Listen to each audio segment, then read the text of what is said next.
এই বিয়ে আমি কিছুতেই মানতে পারবো না। যে মেয়ের চরিত্র ঠিক নেই তাকে আমি আমার ঘরের বউ করে নিয়ে যেতে পারবো না। বিয়েবাড়ির সানাইয়ের শব্দ মুহূর্তেই থেমে গেল। চারিদিকে পিনপতন নীরবতা। ইয়ানা স্তব্ধ হয়ে দাঁড়িয়ে আছে বিয়ের স্টেজে। ইমরান, তোমার মাথা কি খারাপ হয়ে গেছে? তুমি এসব কি বলছো সবার সামনে? আমি যা বলছি একদম ঠিক বলছি। তুমি ভেবেছো তুমি যা খুশি তাই করবে আর আমি বোকার মতো তোমাকে বিয়ে করে নেব? হাই হাই, এই ছিল তোর মনে? আমরা তোকে এত বিশ্বাস করলাম আর তুই আমাদের বংশের মুখেই চুনকালি মাখালি। আম্মু, আমি তো তোমাকে আগেই বলেছিলাম আপুর গতিবিধি আমার ভালো লাগে না। দেখো আজ সবার সামনে আমাদের কি অপমানটাই না হতে হচ্ছে। চাচি, তিয়াশা, তোমরা অন্তত চুপ করো। তোমরা ভালো করে জানো এসব ডাহা মিথ্যা কথা। ইমরান, তুমি কোন সাহসে আমার নামে এসব জঘন্য মিথ্যা অপবাদ দিচ্ছ? মিথ্যা? এই দেখো প্রমাণ। ইমরান পকেট থেকে কিছু ভুয়া ছবি বের করে আকবর সাহেবের হাতে দিল। ছবিগুলো দেখে আকবর সাহেবের চোখ রাগে লাল হয়ে গেল। ইয়ানা, আকবর সাহেব সজোরে ইয়ানার গালে এক থাপ্পড় বসিয়ে দিলেন। থাপ্পড়ের আঘাতে ইয়ানা স্টেজের একপাশে ছিটকে পড়ল। ওগো, তুমি মেয়েটাকে এভাবে মারছো কেন? ও তো আমাদের মেয়ে, ওর কথা অন্তত একবার শোনো। তুমি চুপ করো সালমা। তোমার এই আদরের মেয়ে আজ আমার মান সম্মান সব ধুলে মিশিয়ে দিয়েছে। আমার এত বছরের অহংকার, আমার বংশের নাম সব শেষ করে দিয়েছে এই মেয়ে। আবু, তুমি আমাকে না জিজ্ঞেস করেই ওর দেওয়া ছবিগুলো বিশ্বাস করে নিলে? আমি তোমার নিজের মেয়ে, আর তুমি আমাকে একটাবারের জন্য আত্মপক্ষ সমর্থনের সুযোগ দিলে না। চুপ কর বেয়াদব মেয়ে। তোর মতো মেয়ে থাকা আর না থাকা সমান। আঙ্কেল, আমাকে মাফ করবেন। আপনাদের সাথে আমাদের ব্যবসায়িক সম্পর্ক থাকবে, কিন্তু এই মেয়ের সাথে আমি কোনো সম্পর্ক রাখতে চাই না। আমি চললাম। ইমরান চলে যেতে উদ্যত হলে ইয়ানা উঠে দাঁড়ালো। তার চোখে পানি, কিন্তু দৃষ্টিতে জ্বলছে জেদের আগুন। দাঁড়াও ইমরান, তুমি আমাকে ছেড়ে যাচ্ছ না। আমি তোমাকে লাথি মেরে বের করে দিচ্ছি আমার জীবন থেকে। আর আব্বু, তুমি টাকার অহংকারে আর মিথ্যা সম্মানের মোহে নিজের মেয়েকে চিনতে পারলে না তো? ঠিক আছে, আজ আমি এমন কিছু করব যা তোমাদের এই ম্যাকি সম্মানকে মাটির সাথে মিশিয়ে দেবে। ইয়ানা রাগে কাঁপতে কাঁপতে স্টেজ থেকে নেমে এলো। সবার চোখ ইয়ানার দিকে। ইয়ানা সোজা গিয়ে দাঁড়ালো এক কোণায়। মাথা নিচু করে দাঁড়িয়ে থাকা 18 বছরের নিরীহ ছেলে নয়নের সামনে। নয়ন এই বাড়িতে আশ্রিত এক গরিব আত্মীয়, যে 5 ফরমাস খাটে। নয়ন, এদিকে আয়। জি জি আপু। তুই আমাকে বিয়ে করবি? ইয়ানার কথা শুনে পুরো বিয়ে বাড়ি যেন স্তব্ধ হয়ে গেল। নয়ন ভয় পাওয়ার ভান করে 2 কদম পিছিয়ে গেল। আপু এসব কি বলছেন? আমি তোকে যা জিজ্ঞেস করেছি তার উত্তর দে। তুই আমাকে বিয়ে করবি কি না? হ্যাঁ নাকি না? ইয়ানা, তোর মাথায় কি পুরোপুরি খারাপ হয়ে গেছে? তুই আমাদের বাড়ির আশ্রিত একটা ফকিন্নি ছেলেকে বিয়ে করবি? আমার সামনে দাঁড়িয়ে এই সাহস তোর কি করে হয়? বিয়ে করলাম তাতে তোমার কি আসে যায়? আর ইমরান, তুই ভেবেছিস তুই চলে গেলে আমি বিয়ে না করে বসে থাকবো? দেখ, আজ আমি এই নিরীহ ছেলেটাকেই বিয়ে করব। ভাইজান, মেয়েটার তো দেখছি লজ্জা শরম সব মাথা থেকে উড়ে গেছে। একে তো নিজের চরিত্র খারাপ, তার উপর এখন এই ভিখারির ছেলেকে বিয়ে করতে চাইছে। আপু, তুমি কি পাগল হয়ে গেলে? এই পিচ্চি ছেলে যে কিনা আমাদের বাড়িতে ড্রাইভারের সাথে থাকে, কাজের লোকের মতো হুকুম তামিল করে, তাকে তুমি বিয়ে করবে? তোমার স্ট্যাটাস কোথায় আর ওর কোথায়? তোদের স্ট্যাটাস তোদের কাছে রাখতি আসা। আমার এখন কারোর টাকার দরকার নেই। কাজী সাহেব কোথায়? জি মা, আমি এখানে। আপনি বিয়ে পড়ান, আমি নয়নকে বিয়ে করব।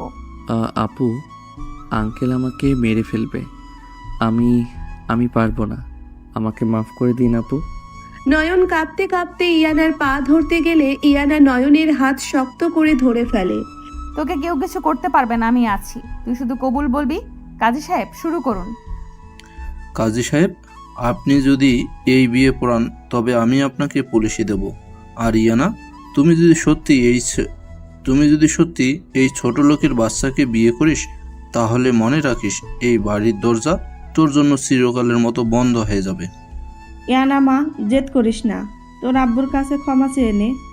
আমি তোর আব্বুকে বোঝাচ্ছি। তুই এই ছেলেকে বিয়ে করে কোথায় যাবি মা? আম্মু, তুমি আমাকে বাধা দিও না। যে বাবা অন্যের কথায় নিজের মেয়ের গায়ে হাত তুলতে পারে সেই বাবার বাড়িতে থাকার বিন্দুমাত্র ইচ্ছে আমার নেই। কাজী সাহেব, আপনি বিয়ে পড়াবেন নাকি আমি অন্য কাউকে ডাকবো? আকবর সাহেব রাগে গজগজ করতে করতে বললেন, পড়ান বিয়ে। আজ থেকে এই মেয়ে আমার জন্য মরে গেছে। কাজী সাহেব ভয়ে বিয়ে পড়াতে শুরু করলেন। নয়নবাবু, আপনি কি এই বিয়েতে রাজি আছেন? আঙ্কেল, আমি নয়ন, আমার দিকে তাকিয়ে বল কবুল। নয়ন ভয় পাওয়ার অভিনয় করে ঢোক গিলল, তারপর কাঁপা কাঁপা গলায় বলল। কবুল। পরপর 3 বার কবুল বলে বিয়ে সম্পন্ন হলো। ইয়ানার চোখে জেদের আগুন আর বুকে রাজ্যের কষ্ট। বিয়ে যখন হয়েই গেছে, এবার তুই এই ভিখারিটাকে নিয়ে আমার বাড়ি থেকে বেরিয়ে যা, আর কোনোদিন যেন এই বাড়িতে তোকে না দেখি। ভাইজান একদম ঠিক সিদ্ধান্ত নিয়েছেন। এমন মেয়েকে বাড়িতে রাখলে আমাদের তিয়াশার বিয়েতেও বাধা পড়বে। চাচি, তোমার ওই মিষ্টি কথার পেছনের বিষ আমি খুব ভালো করেই চিনি। তোমরা সবাই খুব ভালো থেকো নিজেদের এই টাকার অহংকার নিয়ে। নয়ন, চল আমার সাথে। আপু, মানে আমার তো এখানে। তুই কি কানে কম শুনিস? আমি তোর স্ত্রী এখন। আমাকে আপু ডাকবি না, চল বলছি। ইয়ানা নয়নের হাত শক্ত করে ধরে এক কাপড়ে সেই বাড়ি থেকে বেরিয়ে এলো। বাইরে তখন ঝুম বৃষ্টি শুরু হয়েছে। সালমা বেগম মেয়ের যাওয়ার দিকে তাকিয়ে হাউমাউ করে কাঁদতে লাগলেন। আমার মেয়েটাকে তোমরা এভাবে বের করে দিলে? ও তো কোনো দোষ করেনি। আর একটা কথা বললে তোমাকেও এই বাড়ি থেকে ঘাট ধাক্কা দিয়ে বের করে দেব। এদিকে ইয়ানা বৃষ্টির মধ্যে কাঁদতে কাঁদতে হাঁটছে। তার এত দিনের সাজানো স্বপ্ন, সম্মান, পরিবার সব এক নিমেষে শেষ হয়ে গেল। নয়ন ইয়ানার পাশ দিয়ে চুপচাপ হাঁটছে। আপনি আপনি বৃষ্টিতে ভিজছেন, আপনার জ্বর চলে আসবে। তুই চুপ করে হাঁটবি একদম। তোকে আমি বিয়ে করেছি, তার মানে এই নয় যে তুই আমার উপর অধিকার ফলাবি। তুই শুধু আমার একটা হাতিয়ার, ওদেরকে দেখানোর জন্য। জি, আমি তো এমনি বলছিলাম। বেশ কিছুক্ষণ হাঁটার পর তারা বস্তির মতো একটা জায়গায় এলো। পুরনো টিনের চালের একটা ভাঙাচোরা ঘর। নয়ন পকেট থেকে চাবি বের করে তালা খুলল। এইটা আমার বাড়ি, আমি এখানে একাই থাকি।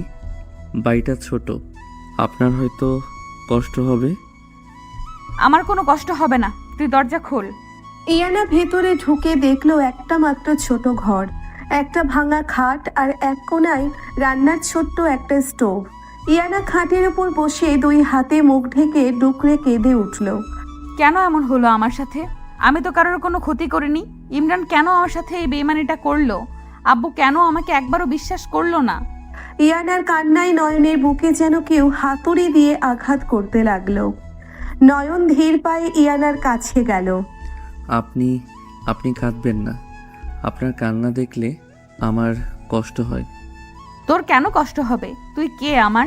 তুই তো একটা কাজের ছেলে, তুই আমাকে দয়া দেখাচ্ছিস? আমি দয়া দেখাচ্ছি না, আমি আপনার স্বামী। স্বামী?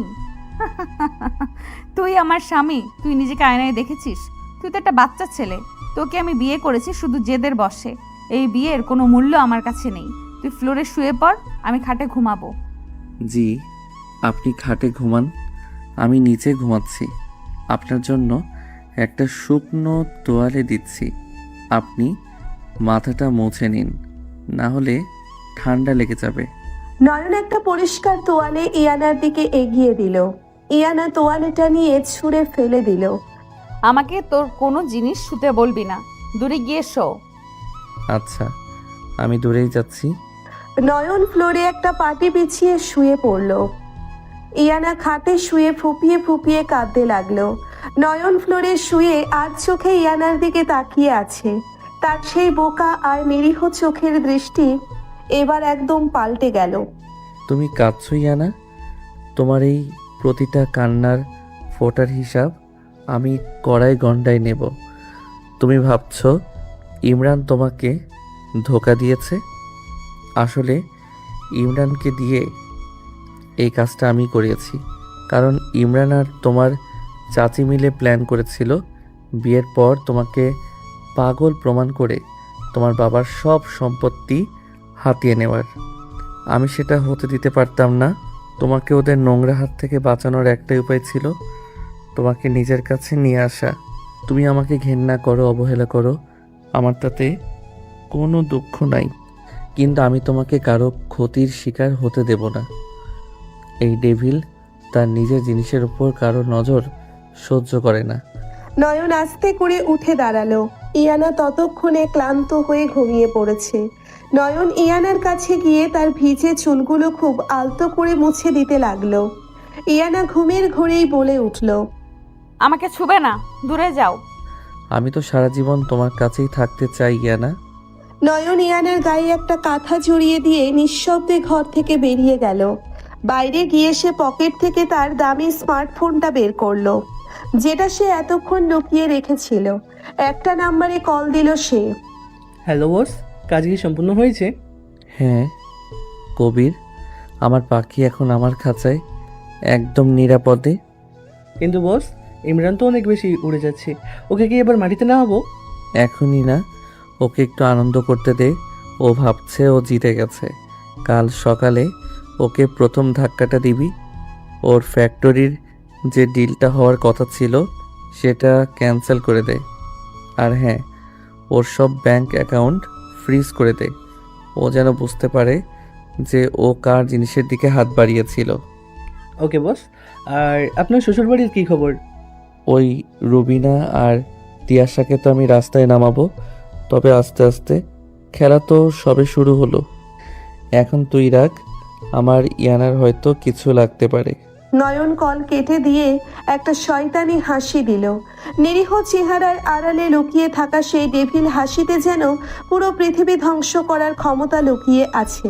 নয়ন ধীর পায়ে আবার ঘরে ফিরে এলো। ইয়ানা তখনও ঘুমাচ্ছে। নয়ন ফ্লোরে গিয়ে শুয়ে পড়ল। সকালে ইয়ানার ঘুম ভাঙল একটা সুন্দর গন্ধে। সে চোখ খুলে দেখলো নয়ন স্টোভের কাছে দাঁড়িয়ে কিছু একটা রান্না করছে। এই, তুই কি করছিস ওখানে? আপু, মানে আপনার তো ক্ষুধা লেগেছে, তাই আমি একটু ডিম ভুনা আর ভাত রান্না করছি। আপনি ফ্রেশ হয়ে নিন। আমি তোর হাতের রান্না খাবো না, আমার ঘেন্না করে। ঘেন্না কেন করবে? আমি তো খুব পরিষ্কার করে রান্না করেছি। আপনি না খেয়ে থাকলে তো আপনার শরীর খারাপ করবে। তুই আমার শরীরে এত চিন্তা করছিস কেন? তুই আমাকে চিনিস আমি কে? আমি ইয়ানা। আমার এক কথায় 1000 জন আমার সেবা করতে দাঁড়িয়ে যাবে, আর তুই আমাকে এই ভাঙা ঘরে তোর হাতের ডিম ভুনা খেতে হবে? পরিস্থিতি সবসময় এক থাকে না। এখন আপনার কাছে কেউ নেই, আমি ছাড়া আপনার এই মুহূর্তে আর কোনো আপন মানুষ নেই। আপন মানুষ? তুই আমার আপন মানুষ? তুই তো একটা সুযোগ সন্ধানী। তুই সুযোগ বুঝে আমাকে বিয়ে করেছিস যাতে আমার বাবার টাকার ভাগ পাস। আমি তোদের মতো ছোট লোকদের খুব ভালো করেই চিনি। ইয়ানার কথায় নয়ন যেন থমকে গেল। তার বুকে খুব কষ্ট হলো, কিন্তু সে সেটা বাইরে প্রকাশ করলো না। সে শুধু মাথা নিচু করে রইল। আপনি আমাকে যা খুশি বলতে পারেন, কিন্তু দয়া করে খাবারটা খেয়ে নিন। আপনি কাল রাত থেকে কিছু খাননি। আমি খাবো না মানে খাবো না, তুই খাবারটা ফেলে দে। ইয়ানা জেদ করে জানালার দিকে মুখ ঘুরিয়ে বসে রইল।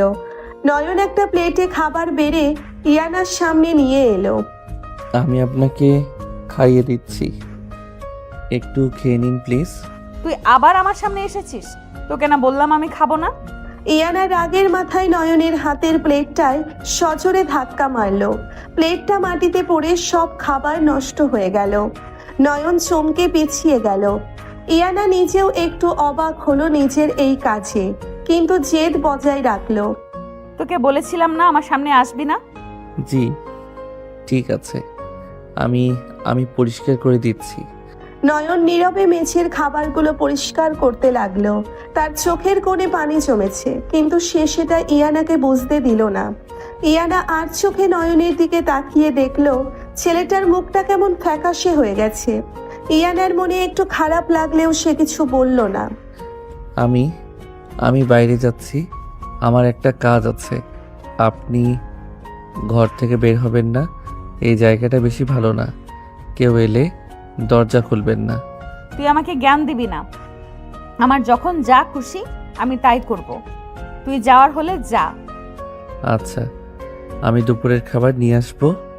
নয়ন দরজা বাইরে থেকে আটকে দিয়ে চলে গেল। ইয়ানা একা ঘরে বসে হাঁপিয়ে উঠল। তার মনের ভেতর হাজারটা প্রশ্ন ঘুরপাক খাচ্ছে। কেন ইমরান তার সাথে এমন করলো? কেন তার বাবা তাকে একটা বারের জন্যেও বিশ্বাস করলো না? আর এই ছেলেটা, এই পিচ্ছি ছেলেটা কেন তার সব অপমান এত নীরবে সহ্য করছে? ইয়ানা ভাবতে ভাবতে আবার কেঁদে ফেলল। এদিকে নয়ন বস্তি থেকে বেরিয়ে সোজা একটা দামি গাড়িতে গিয়ে উঠল। হাসিম নামের এক লোক গাড়ি চালাচ্ছিল। বস, আপনি এভাবে ভাঙ্গা ঘরে থাকবেন? আপনি চাইলে তো ম্যাডামকে আসল প্রদেশে নিয়ে আসতে পারেন। ওকে এখন সত্যিটা বললে ও বিশ্বাস করবে না। ও ভাববে আমি ওকে কিনে নিতে চাইছি। ওকে আগে আমার এই গরিব রূপের প্রতি বিশ্বাস আনতে হবে। ও যখন বুঝতে পারবে যে টাকার চেয়ে মানসিক শান্তির মূল্য অনেক বেশি, তখন আমি ওকে সব বলবো। কিন্তু বস, ম্যাডাম তো আপনাকে অপমান করছে, আপনার কষ্ট হচ্ছে না? ওর দেওয়া অপমান আমার কাছে আশীর্বাদের মতো। ও আমাকে বকুক, মারুক, যা খুশি করুক, শুধু আমার চোখের সামনে থাকুক। আমি ওকে আমার থেকে দূরে যেতে দেব না। তুই এখন গাড়ি টান, কবিরের ওখানে যেতে হবে। জি বস। নয়ন তার ল্যাপটপ খুলে বসলো গাড়িতে। স্ক্রিনে ইমরানের ব্যাংক অ্যাকাউন্টের ডিটেলস ভাসছে। নয়ন একটা কিবোর্ড চাপতেই ইমরানের সব টাকা জিরো হয়ে গেল। নয়নের ঠোঁটে আবার সেই ভয়ঙ্কর ডেভিল হাসি ফুটে উঠল। ইমরান, তুই আমার ইয়ানাকে কাঁদিয়েছিস, এবার তোর কাদার পালা। আমি তোকে এমনভাবে শেষ করব যে তুই নিজের মৃত্যু ভিক্ষা চাইবি, কিন্তু পাবি না। দুপুর গড়িয়ে বিকেল হয়ে গেছে। ইয়ানা একা সেই ভাঙা ঘরে বসে আছে। খিদায় তার পেট জ্বলছে, কিন্তু জেদের কারণে সে একটুও কাঁদছে না। হঠাৎ দরজায় কড়া নাড়ার শব্দ হলো। ইয়ানা চোখ মুছে দরজার দিকে তাকালো। ইয়ানা, মানে দরজাটা একটু খুলবেন? আমি নয়ন। আমি তোকে বলেছিলাম না আমার চোখের সামনে আর আসবি না? তুই আবার ফিরে এসেছিস কেন? আমি তো আপনার স্বামী। আমি আপনাকে একা রেখে কোথায় যাব? দরজাটা খুলুন, আমি আপনার জন্য খাবার এনেছি। আমার তোর আনা ভিখারির খাবার খাওয়ার কোনো শখ নেই, তুই যা এখান থেকে। নয়ন কিছুক্ষণ চুপ করে দাঁড়িয়ে রইল দরজার ওপাশে। তারপর খুব শান্ত গলায় বলল, আপনি যদি দরজা না খোলেন, আমি কিন্তু এই দরজার সামনেই বসে থাকব। বৃষ্টি আসার সম্ভাবনা আছে, আমি বৃষ্টিতে ভিজব, কিন্তু কোথাও যাব না। তুই আমাকে ইমোশনাল ব্ল্যাকমেল করছিস? তোর তো দেখি সাহস কম না। ইয়ানা রাগে গজগজ করতে গিয়ে দরজা খুলে দিল। নয়ন হাতে একটা টিফিন ক্যারিয়ার নিয়ে দাঁড়িয়ে আছে। নয়নের চোখে মুখে একটা অদ্ভুত মায়া, যা ইয়ানাকে এক মুহূর্তের জন্য থমকে দিল, কিন্তু পরক্ষণেই সে নিজেকে সামলে নিল। ভেতরে আয়, আর শোন, আমাকে একদম বউয়ের মতো ট্রিট করার চেষ্টা করবি না। তুই আমার বাবার বাড়িতে যেমন আশ্রিত ছিলি, এখানেও তুই আমার কাজের ছেলেই থাকবি, বুঝেছিস? জি, বুঝেছি। আপনি বসুন, আমি খাবারটা বেড়ে দিচ্ছি। নয়ন খুব যত্ন করে একটা পরিষ্কার থালায় ভাত আর মুরগির মাংস বেড়ে ইয়ানার সামনে দিল। ইয়ানা খাবারটার দিকে তাকিয়ে একবার ঢোক গিলল। তার খুব খিদে পেয়েছে। এই খাবার তুই কোথা থেকে এনেছিস? চুরি করেছিস নাকি? না, মানে আমি তো একটা পার্ট টাইম জব করি, সেখান থেকে কিছু টাকা অ্যাডভান্স নিয়ে একটা ভালো হোটেল থেকে আপনার জন্য কিনে এনেছি। আপনি খেয়ে নিন। আর তুই তুই খেয়েছিস? জি, আমি খেয়েছি। আপনি আমার চিন্তা করবেন না। ইয়ানা আর কথা না বাড়িয়ে খেতে শুরু করলো। সত্যি বলতে খাবারটা তার কাছে অমৃতের মতো লাগছিল। নয়ন ফ্লোরে বসে এক দৃষ্টিতে ইয়ানার খাওয়া দেখছে। তার চোখের দৃষ্টিতে লুকিয়ে আছে এক গভীর সমুদ্রের মতো ভালোবাসা। ওই, তুই এইভাবে ড্যাব ড্যাব করে তাকিয়ে আছিস কেন? আমি কি চিড়িয়াখানার জন্তু নাকি? না, মানে আপনাকে খুব সুন্দর লাগছিল তো, তাই দেখছিলাম। শাট আপ, একদম এসব ফালতু কথা বলবি না। তোর বয়স কত? 18 আর আমার 26। তুই আমার ছোট ভাইয়ের বয়সের, আমাকে এইসব সস্তা লাইন মারার চেষ্টা করবি না। স্বামী তো বয়সে ছোট হতে পারে, তাই না? আর আমি আপনাকে সম্মান করি, আপনি আমার স্ত্রী। তোর মতো একটা পিচ্চি ছেলেকে আমি স্বামী মানবো? এই বিয়েটা জাস্ট একটা ডিল ছিল আমার বাবা আর ওই বেঈমান ইমরানকে দেখানোর জন্য। কাল থেকে আমি আমার কলেজে যাব, আমি লেকচারার। আমার নিজের একটা পরিচয় আছে। তোর ওই 2 টাকার রোজগারে আমার চলতে হবে না। আপনি যা ভালো বোঝেন তাই করবেন, আমি আপনাকে কখনো বাধা দেব না। পরের দিন সকাল ইয়ানা রেডি হয়ে তার কলেজের দিকে রওনা দিল। নয়ন দূর থেকে তাকে অনুসরণ করতে লাগলো, ঠিক একজন পাহারাদারের মতো। কলেজে ঢোকার মুখে ইয়ানার সহকর্মী আরমান এগিয়ে এলো। ইয়ানা, তুই কলেজে এসেছিস? আমি তো ভাবলাম কালকের ওই ইনসিডেন্টের পর তুমি হয়তো। আরমান, আমার পার্সোনাল লাইফের সাথে প্রফেশনাল লাইফকে আমি কখনো মেলাই না। আমি ঠিক আছি। ইয়ানা, আমি তোমায় অনেক আগে থেকে পছন্দ করি, তুমি জানো না সেটা? ইমরান যা করছে তা জঘন্য। আর তুমি রাগের মাথায় ওই বাচ্চা ছেলেটাকে কেন বিয়ে করতে গেলে? তুমি চাইলে এখনো আমাকে। আরমান, লিমিট ক্রস করো না। আমি বিবাহিত, আর আমার স্বামী বাচ্চা নাকি বুড়ো সেটা নিয়ে তোমার মাথা না ঘামালেও চলবে। আরমান ইয়ানার হাত ধরার চেষ্টা করলো। ইয়ানা হাতটা ঝটকা দিয়ে সরিয়ে নিল। একটু দূরে দাঁড়িয়ে নয়ন এই দৃশ্যটা দেখছিল। নয়নের চোখের মনি স্থির হয়ে গেল, চোয়াল শক্ত হয়ে উঠল। পকেট থেকে ফোন বের করে সে একটা মেসেজ টাইপ করলো। আরমান, তুই ইয়ানার গায়ে হাত দেওয়ার সাহস করলি? তোকে তো আমি কলেজের ত্রিসীমানায় আর দেখতে চাই না। নয়ন তার ডান হাত হাসিমকে মেসেজ দিল। ঠিক 5 মিনিট পর আরমানের ফোনে একটা কল এলো। হ্যালো, কি বলছেন আপনি? আমার সব রিসার্চ পেপার ক্যান্সেল হয়ে গেছে আর আমাকে ডিপার্টমেন্ট থেকে এক মাসের জন্য সাসপেন্ড করা হয়েছে। কিন্তু কেন? Hello hello. আরমান মাথায় হাত দিয়ে বসে পড়ল। ইয়ানা অবাক হয়ে আরমানের দিকে তাকালো, কিন্তু কিছু না বলে ক্লাসের দিকে চলে গেল। নয়ন একটা তৃপ্তির হাসি হেসে কলেজের বাইরে এসে দাঁড়ালো। ঠিক তখনই একটা দামি গাড়ি এসে কলেজের গেটে থামলো। গাড়ি থেকে নামলো তিয়াশা আর তার প্রেমিক ফাহাদ। আরে ফাহাদ, দেখো দেখো, এই তো আপু সেই পিচ্ছি বরটা দাঁড়িয়ে আছে।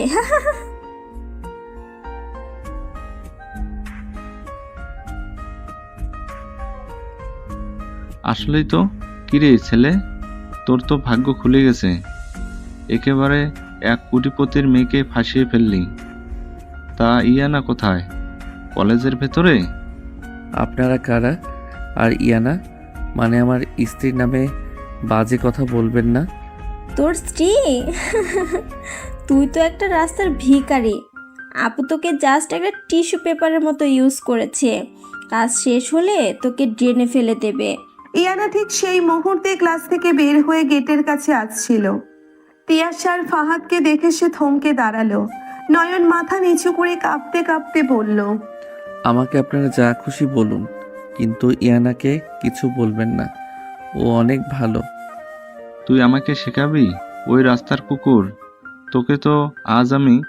ফাহাদ নয়নের গায়ে হাত তুলতে গেলে ইয়ানা দৌড়ে এসে ফাহাদের হাত শক্ত করে ধরে ফেলে। ইয়ানার চোখে আগুন জ্বলছে। ফাহাদ, খবরদার বলছি, আমার স্বামীর গায়ে হাত তোলার আগে নিজের হাতটার কথা চিন্তা করিস। হাতটা কিন্তু আমি গোড়া থেকে কেটে ফেলবো।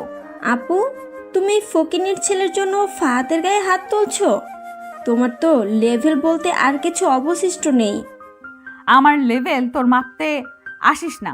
আমার লেভেল তোরা মাপতে আসিস না তিয়াশা। তোরা যে নোংরা খেলা খেলেছিস না আমার সাথে, তার জবাব আমি দেব। আর হ্যাঁ, আমার স্বামী ভিখারি হতে পারে, ছোট হতে পারে, কিন্তু তোদের ওই বেঈমান ইমরানের চেয়ে 1000 গুণে ভালো। অন্তত সে আমাকে রাস্তায় অপমান করছে না। খুব তো বড় বড় কথা বলছো ইয়ানা। কালকে যখন তোমার বাবা তোমাকে নিগাল ত্যায্যপুত্র করবে আর তোমার সব ব্যাংক অ্যাকাউন্ট ব্লক করে দিবে, তখন ওই পিচ্ছি ছেলেকে নিয়ে রাস্তায় রাস্তায় ভিক্ষা করতে হবে। ইয়ানা একটু দমে গেল, কিন্তু বাইরে প্রকাশ করলো না। নয়ন চুপচাপ সব দেখছিল। ফাহাদ আর তিয়াশা হাসতে হাসতে চলে যাওয়ার জন্য গাড়িতে উঠতে যাবে, ঠিক তখনই ফাহাদের ফোনে একটা কল এলো। হ্যালো, কি বলছিস? আমাদের কাস্টমসে আটকে থাকা ওই 50 কোটি কনসাইনমেন্ট সিল হয়ে গেছে? মানে কি? কিভাবে হলো? ফাহাদের মুখটা মুহূর্তের মধ্যে ফ্যাকাশে হয়ে গেল। সে কাঁপা কাঁপা হাতে ফোনটা পকেটে রাখলো। তিয়াশা অবাক হয়ে জিজ্ঞেস করলো, ফাহাদ, কি হয়েছে? তুমি ঘামছো কেন? আমার বাবার কোম্পানি শেষ দিয়েছা। আমাদের সব কনসাইনমেন্ট সিজ হয়ে গেছে। কে বা কারা আমাদের বিরুদ্ধে পুলিশের সব গোপন ডকুমেন্ট লিঙ্ক করে দিয়েছে। ফাহাদ আর তিয়াশা হন্তদন্ত হয়ে গাড়ি নিয়ে ছুটে চলে গেল। ইয়ানা অবাক হয়ে তাকিয়ে আছে। নয়ন পেছন থেকে খুব নিরীহ গলায় বলল, আল্লাহ বিচার করে দিয়েছেন ইয়ানা, যারা অন্যের ক্ষতি চায় তাদের নিজেদেরই ক্ষতি হয়। তুই চুপ কর, এত ফিলোসফি ছাড়তে হবে না, বাড়ি চল, আমার মাথা ধরেছে প্রচন্ড। দুজনে বস্তির সেই ভাঙা ঘরে ফিরে এলো। ইয়ানা এসেই বিছানায় এলিয়ে পড়ল। তার খুব ক্লান্তি লাগছে। হঠাৎ দরজায় কড়া নাড়ল কেউ। নয়ন গিয়ে দরজা খুলতেই দেখলো তার ভার্সিটির বন্ধু জেরিন দাঁড়িয়ে আছে। জেরিনের হাতে একটা টিফিন বক্স আর কিছু বই। নয়ন, তুই ভার্সিটিতে যাসনি কেন আজ? আমি তোর জন্য এই নোটসগুলো আর খাবার নিয়ে এলাম। জেরিন, তুই এখানে কেন এসেছিস? এই জায়গাটা তো ভালো না। কেন আসতে পারি না? তুই আমার বেস্ট ফ্রেন্ড না? আর আমি তোকে ছাড়া ক্লাসে বোর হচ্ছিলাম। জেরিন কথাগুলো বলতে বলতে নয়নের কাঁধে হাত রাখলো। ইয়ানা বিছানা থেকে উঠে বসলো। তার বুকের ভেতরটা হঠাৎ করেই ধক করে উঠল। একটা তীব্র ঈর্ষা, একটা অজানা রাগ তার মাথা চড়ে বসলো। সে গদগদ করে হেঁটে দরজার কাছে গেল। এক্সকিউজ মি, আপনি কে? আর ওর গায়ে হাত দিয়ে কথা বলছেন কেন? আপনি কে? আমি তো নয়নের ফ্রেন্ড। আমি কে সেটা ওর মুখ থেকেই শুনুন। নয়ন বল ওকে আমি কে। জেরিন, ইনি ইয়ানা, আমার স্ত্রী। হোয়াট? স্ত্রী? তুই বিয়ে করেছিস? আর এ আন্টিকে? তুই তো একটা বাচ্চা ছেলে নয়ন। আন্টির শব্দটা শুনে ইয়ানার মাথায় রক্ত উঠে গেল। সে জেরিনের হাত থেকে টিফিন বক্সটা কেড়ে নিয়ে সোজা বাইরে ছুঁড়ে ফেলে দিল। Just shut up you stupid girl. আমি আন্টি নাকি ওর দিদিমা সেটা তোর দেখার বিষয় না। ও আমার স্বামী, ওর ভালো মন্দ ওর পড়াশোনা সব আমি দেখব। তোর কোনো দরকার নেই ওর খোঁজ নেওয়ার। আর নেক্সট টাইম যদি ওকে তুই টাচ করেছিস আমি তোর হাত ভেঙে দেব। Get lost. তুই তো একটা সাইকো মহিলা। নয়ন, তুই কিভাবে থাকিস এর সাথে? আমি যাচ্ছি। জেরিন রাগে গজগজ করতে করতে চলে গেল। ইয়ানা জোরে দরজাটা বন্ধ করে দিয়ে হাঁপাতে লাগলো। তার বুকটা দ্রুত ওঠানামা করছে। নয়ন অবাক হওয়ার ভান করে ইয়ানার দিকে তাকিয়ে আছে, কিন্তু তার বুকের ভেতর খুশির বন্যা বয়ে যাচ্ছে। আপনি আপনি ওভাবে ওকে অপমান করে তাড়িয়ে দিলেন কেন? ও তো আমার শুধু বন্ধুই ছিল। বন্ধু? তোর ওই বন্ধুকে আমি খুব ভালো করেই চিনি। আর তুই তুই খুব মজা পাচ্ছিলি না ওর ওই ন্যাকামো দেখে? আমি তো কিছু বলিনি, আপনি শুধু শুধুই রাগ করছেন। আমি রাগ করব না তো কে করবে? তুই আমার লিগ্যাল হাজবেন্ড। আমার স্বামী হয়ে তুই অন্য মেয়ের সাথে গদগদ হয়ে কথা বলবি আর আমি সেটা দাঁড়িয়ে দাঁড়িয়ে দেখব? কিন্তু আপনি তো আজ সকালে বললেন এই বিয়েটা জাস্ট একটা ডিল। আপনি আমাকে স্বামী মানেন না, তাহলে এখন আমার উপর এত অধিকার ফলাচ্ছেন কেন? নয়নের কথায় ইয়ানা থমকে গেল। সত্যিই তো, সে কেন এত রিয়াক্ট করছে? এই পিচ্ছি ছেলেটার উপর তার কিসের এত অধিকার বোধ? ইয়ানা কোনো উত্তর না খেয়ে খপ করে নয়নের কলার চেপে ধরলো। আমি যা খুশি তাই করব। আমি তোর উপর অধিকার ফলাবো, তোকে বকবো, তোকে মারবো, কিন্তু তুই অন্য কোনো মেয়ের দিকে চোখ তুলেও তাকাতে পারবি না, মনে থাকে যেন। ইয়ানা নয়নকে ছেড়ে দিয়ে খাটে গিয়ে বসে পড়ল। নয়ন একটা মুচকি হাসি দিয়ে মাথা নিচু করে ফেলল। তার প্ল্যানটা নিখুঁতভাবে কাজ করছে। ইয়ানার মনের ভেতর সে নিজের জন্য একটা জায়গা তৈরি করতে পারছে। আচ্ছা, আমি আর কারোর সাথে কথা বলবো না। আপনি শান্ত হন, আমি আপনার জন্য এক কাপ কফি বানিয়ে আনছি। রাত বাড়তে লাগলো। হঠাৎ করেই বাইরে প্রচন্ড ঝড় আর বৃষ্টি শুরু হলো। টিনের চাল দিয়ে ঝমঝম করে শব্দ হচ্ছে। ইয়ানা ভয়ে কান চেপে খাটের এক কোণায় জড়সড় হয়ে বসে আছে। হঠাৎ করে কারেন্ট চলে গেল। ঘুটঘুটে অন্ধকার পুরো ঘর। ইয়ানা একটা ছোট চিৎকার দিয়ে উঠল। নয়ন, নয়ন তুই কোথায়? আমি এখানে ইয়ানা, ভয় পাবেন না, আমি মোমবাতি জ্বালাচ্ছি।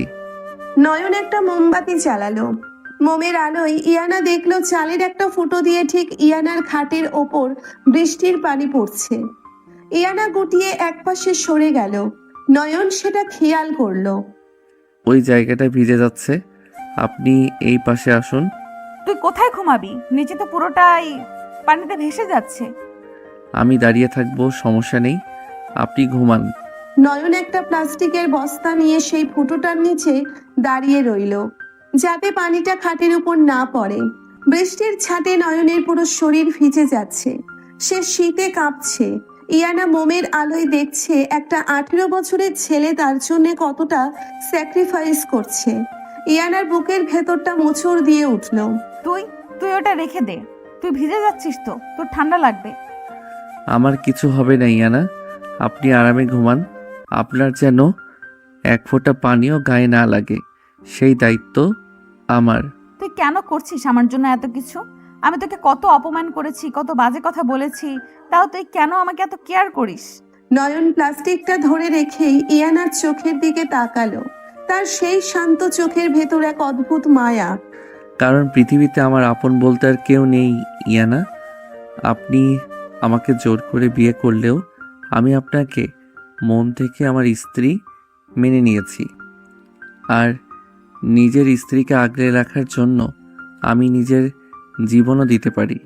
ইয়ানার চোখ দিয়ে টপ টপ করে পানি পড়তে লাগলো। সে জীবনে কখনো এত নিঃস্বার্থ ভালোবাসা কারো কাছে পায়নি।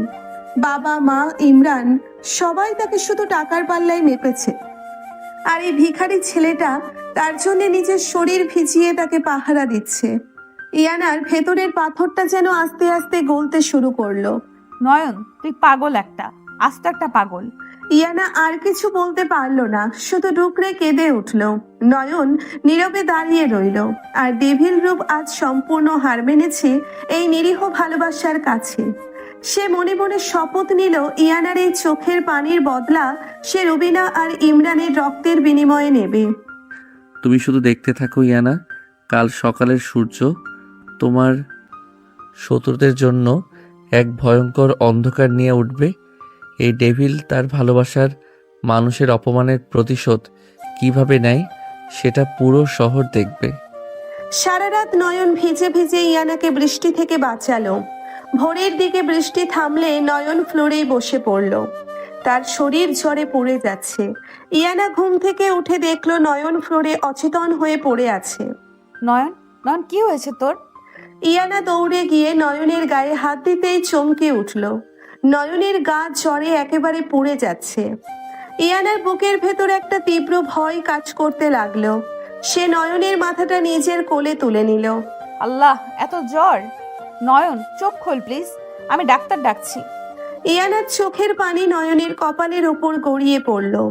যে মেয়েটা কাল পর্যন্ত নয়নকে ঘেন্না করত, আজ সেই মেয়েটার বুকেই নয়নের জন্য এক আকাশ সমান ব্যাকুলতা। ভাঙা ঘরের নিস্তব্ধতা ভেঙে শুধু বৃষ্টির রিমঝিম শব্দ আর ইয়ানার ফোপিয়ে কান্নার আওয়াজ শোনা যাচ্ছে। ফ্লোরে নয়ন অচেতন হয়ে পড়ে আছে, তার শরীর জ্বরে যেন আগুনের মতো পুড়ছে। ইয়ানা নিজের কোলে নয়নের মাথাটা নিয়ে পাগলের মতো ডাকছে। নয়ন, নয়ন, চোখ খোল। এই পাগল ছেলে, চোখ খোল বলছি। তুই এভাবে পড়ে আছিস কেন? ইয়ানার হাত কাঁপছে। যে মেয়েটা কাল পর্যন্ত নয়নকে ছুতে ঘেন্না করেছে, আজ সেই মেয়েটার হাত নয়নের কপাল থেকে সরছে না। নয়নের শ্বাস প্রশ্বাস স্রোত বইছে। ইয়ানা বুঝতে পারছে না সে কি করবে। আল্লাহ, আমি এখন কি করব? এই বস্তির মধ্যে আমি ডাক্তার কোথায় পাবো? আমার কাছে তো একটা কানাকড়িও নেই। ইয়ানা হুড়মুড় করে উঠে দাঁড়ালো। এক মগ পানি আর নিজের ওড়নাটা ভিজিয়ে নয়নের পাশে বসে পড়ল। নিজের গায়ের ওড়না দিয়ে সে নয়নের মাথা মুছিয়ে দিতে লাগলো। নয়নের চোখ জোড়া শক্ত করে বন্ধ। তুই কেন এমন করলি? কেন সারা রাত ওই বৃষ্টির ছাটের মধ্যে দাঁড়িয়ে থাকলি? আমি কি তোকে বলেছিলাম আমার জন্য এত দরদ দেখাতে? আমি তো তোকে কাল কত অপমান করেছি, খাট ধাক্কা দিয়ে বের করে দিতে চেয়েছি। তুই কেন আমাকে এত কেয়ার করতে গেলে? তুই জানিস না আমাকে যারা ভালোবাসে তারা সবাই শেষ পর্যন্ত কষ্ট পায়? ইয়ানার চোখের পানি টপ টপ করে নয়নের গালে পড়ছে। নয়ন জ্বরের ঘোরে বিড়বিড় করে কিছু একটা বলার চেষ্টা করলো। ইয়ানা কান পেতে শোনার চেষ্টা করলো। মা গো, আমাকে একা রেখে যেও না, আমার খুব ভয় করে অন্ধকারে। নয়নের এই ভাঙা ভাঙা কথাগুলো ইয়ানার বুকের ভেতর যেন তীরের মতো বিঁধল। 18 বছরের একটি ছেলে, যার এই বয়সে বই খাতা নিয়ে ভার্সিটিতে হাসি মুখে থাকার কথা, সে কিনা জ্বরের ঘোরে মায়ের জন্য ডুকরে কাঁদছে। নয়ন, আমি আছি তো, আমি কোথাও যাব না। তুই চুপ কর, আমি তোর জন্য ওষুধ নিয়ে আসছি। ইয়ানা বুঝতে পারলো এভাবে শুধু জলপট্টি দিয়ে জ্বর কমবে না। সে দ্রুত নিজের ব্যাগটা হাতড়ালো, কিন্তু তার ডেবিট কার্ড, ক্রেডিট কার্ড সবকিছু তার বাবা কাল রাতেই ব্লক করে দিয়েছে। ক্যাশ টাকা একটাও নেই। ইয়ানা নিজেকে পৃথিবীর সবচেয়ে অসহায় মানুষ মনে করতে লাগলো। হঠাৎ তার হাত গেল নিজের গলার সোনার চেইনটার দিকে। এটা তার মায়ের দেওয়া শেষ স্মৃতি। আমার মায়ের দেওয়া স্মৃতি, কিন্তু এই মুহূর্তে নয়নের জীবনের চেয়ে বড় নয়। এই ছেলেটা আমার জন্য নিজের জীবন বাজি রেখেছে, আর আমি সামান্য একটা চেইনের মায়া করব? ইয়ানা চেইনটা গলা থেকে ছিঁড়ে নিল। বাইরে তখনও টিপ টিপ বৃষ্টি পড়ছে। ইয়ানা নয়নের মাথায় আরেকবার ভালো করে জলপট্টি দিয়ে ঘর থেকে দৌড়ে বের হলো। কাদামাখা রাস্তা পার হয়ে সে বস্তির বাইরের একটা ওষুধের দোকানে গিয়ে দাঁড়ালো। ভাই ভাই আমাকে কিছু জ্বরের হাই পাওয়ারের ওষুধ দিন তো, খুব এমার্জেন্সি। ম্যাডাম, ডাক্তার দেখাইছেন? প্রেসক্রিপশন ছাড়া তো ওষুধ দেওয়া যাবে না। আর আপনি তো এই এলাকার না মনে হয়। আমার স্বামীর প্রচণ্ড জ্বর, সে অজ্ঞান হয়ে আছে। প্লিজ ভাইয়া, আপনি আমাকে কয়েকটা ভালো ওষুধ দিন, আমি আপনাকে অনেক টাকা দেব। টাকা তো দেবেন, কিন্তু প্রেসক্রিপশন? বললাম তো আমার স্বামী মরে যাচ্ছে, আপনি কি বাংলা কথা বোঝেন না? আমার কাছে এখন টাকা নেই। এই সোনার চেনটা রাখুন, এর দাম 50,000 টাকার উপরে, আপনি ওষুধ দিন। দোকানদার অবাক হয়ে ইয়ানার দিকে তাকালো। এত দামি পোশাক পরে একটা মেয়ে কাদায় মাখামাখি হয়ে একটা সস্তা ওষুধের দোকানে সোনার চেইন বন্ধক রাখছে। ম্যাডাম শান্ত হন, আমি ওষুধ দিচ্ছি, কিন্তু এত দামি জিনিস আমি রাখতে পারবো না। আপনি ওষুধ নিয়ে যান, পরে টাকা দিয়ে যান। না, আমি কারোর দয়া নেইনি, আপনি এটা রাখুন। আমি ইনায়া, মানে আমি কারোর কাছে হাত পাতি না। ইয়ানা জেদ করে চেইনটা কাউন্টারে ফেলে ওষুধ নিয়ে দৌড়ে বাড়ির দিকে ছুটলো। তার নিজেরও যে বৃষ্টিতে ভিজে শীত করছে, সেদিকে তার কোনো ভ্রুক্ষেপ নেই। ঘরে ফিরে সে দেখলো নয়ন ফ্লোরেই কুকুরে শুয়ে কাঁপছে। নয়ন, আমি এসে গেছি, এই দেখ ওষুধ এনেছি, তুই একটু উঠে বস। ইয়ানা অনেক কষ্টে নয়নকে টেনে তুলে খাটের সাথে হেলান দিয়ে বসালো। এক গ্লাস পানি নিয়ে নয়নের মুখের কাছে ধরলো। ইয়ানা, আপনি ভিজে গেছেন, আপনার ঠান্ডা লাগবে তো। তুই একদম কথা বলবি না, মুখ খোল, ওষুধটা খা চুপচাপ। ইয়ানা নিজের হাতে নয়নকে ওষুধ খাইয়ে দিল। তারপর গায়ের সব জোর দিয়ে নয়নকে টেনে খাটের ওপর শুইয়ে দিল। নয়নের ভেজা শার্টটা খুলে দিয়ে নিজের একটা শুকনো চাদর দিয়ে তাকে ভালোভাবে ঢেকে দিল। আমাকে আমাকে একা ফেলে যাবেন না ইয়ানা, আমার খুব ভয় করে। সবাই আমাকে ছেড়ে চলে যায়। কেউ তোকে ছেড়ে যাবে না, তুই ঘুমা, আমি এখানেই আছি। ইয়ানা খাটের একপাশে বসে নয়নের মাথাটা নিজের বুকের কাছে টেনে নিল। নয়ন জ্বরের ঘরে ইয়ানার পেটের কাছে মুখ গুজে ছোট্ট বাচ্চার মতো গুটিসুটি মেরে শুয়ে রইল। ইয়ানা আলতো হাতে নয়নের চুলে বিলি কেটে দিতে লাগলো। তার দুই চোখ বেয়ে অঝরে পানি পড়ছে। তুই কেন এত ভালো রে নয়ন? আমি তো সারা জীবন শুধু টাকার পেছনে ছুটেছি, অহংকার করেছি নিজের স্ট্যাটাস নিয়ে। আমার বাবা আমাকে টাকার মেশিন ছাড়ার কিছুই ভাবেনি। ইমরান আমাকে একটা প্রজেক্টের বেশি কিছু মনে করেনি। আর তুই এই ভাঙা ঘরে আমাকে রানীর মতো রাখতে চাস। তোর এই বোকা ভালোবাসার যোগ্য কি আমি? ইয়ানার কান্নায় নয়নের কপাল ভিজে যাচ্ছে। নয়ন জ্বরের ঘোরেই ইয়ানার একটা হাত শক্ত করে চেপে ধরলো, যেন কোনো মতে সে ইয়ানাকে হারাতে চায় না। আমি আমি আপনাকে অনেক ভালোবাসি ইয়ানা, অনেক আগে থেকে। তুই কি বলছিস এইসব? তুই তো আমাকে চিনিসই না। চিনি, আমি আপনাকে রোজ দেখতাম কলেজের বারান্দায়। আপনি যখন রেগে থাকতেন আপনার নাকটা লাল হয়ে যেত, খুব সুন্দর লাগতো। জ্বরের ঘোরে নয়নের এই অসংলগ্ন কথাগুলো ইয়ানার বুকের ভেতরে একটা অদ্ভুত ঝড় তুলে দিল। এই ছেলেটা তাকে আগে থেকেই ভালোবাসে, কিন্তু ও তো কখনোই কিছু বলেনি। ইয়ানা নয়নকে আরো শক্ত করে জড়িয়ে ধরলো। তুই একটা পাগল, আস্ত একটা পাগল। আমি তোর মতো একটা বাচ্চাকে কি করে ভালোবাসবো বলতো? তুই তো কিছুই বুঝিস না। দেখতে দেখতে বিকেল গড়িয়ে সন্ধ্যা হয়ে এলো। ওষুধের প্রভাবে নয়নের জ্বর আস্তে আস্তে কমতে শুরু করেছে। নয়ন যখন চোখ খুলল তখন দেখলো ঘর অন্ধকার, আর সে ইয়ানার বুকের উপর মাথা রেখে শুয়ে আছে। ইয়ানার দুই হাত তাকে পরম মমতায় জড়িয়ে রেখেছে। ইয়ানা ক্লান্ত হয়ে ঘুমিয়ে পড়েছে। ইয়ানা, তুমি আমাকে এত যত্নে জড়িয়ে রেখেছো। আমি তো ভেবেছিলাম তুমি আমাকে ঘেন্না করো। তোমার এই মায়া মাখা মুখের জন্য আমি পুরো পৃথিবী জ্বালিয়ে দিতে পারি।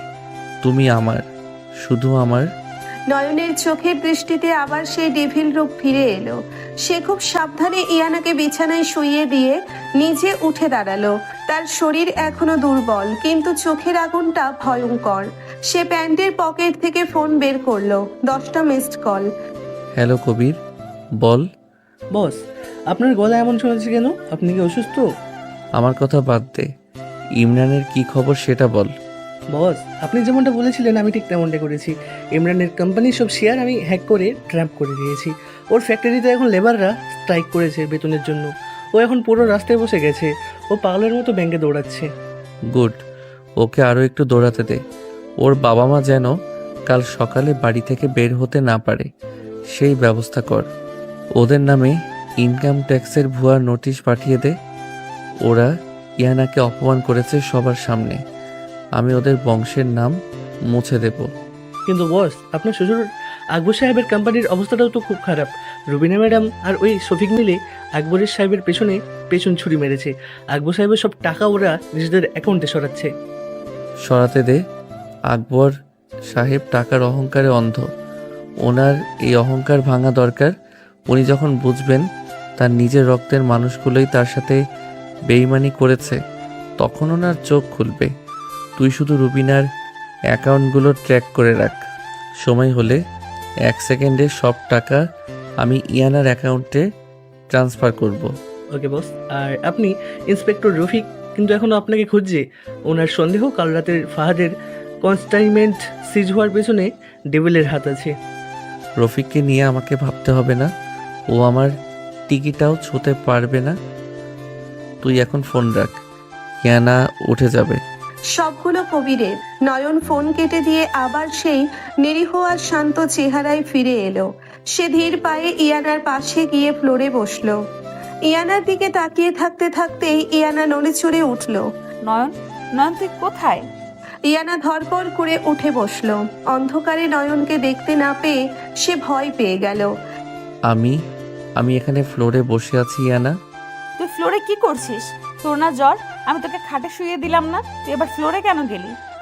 আমি তো এখন ঠিক আছি, জ্বর কমে গেছে। আর আমি খাটে আপনার পাশে শুয়ে থাকলে আপনি যদি রাগ করেন। ইয়ানা খাট থেকে নেমে ধপ করে ফ্লোরে নয়নের সামনে বসলো। অন্ধকারে নয়নের মুখটা সে 2 হাত দিয়ে চেপে ধরলো।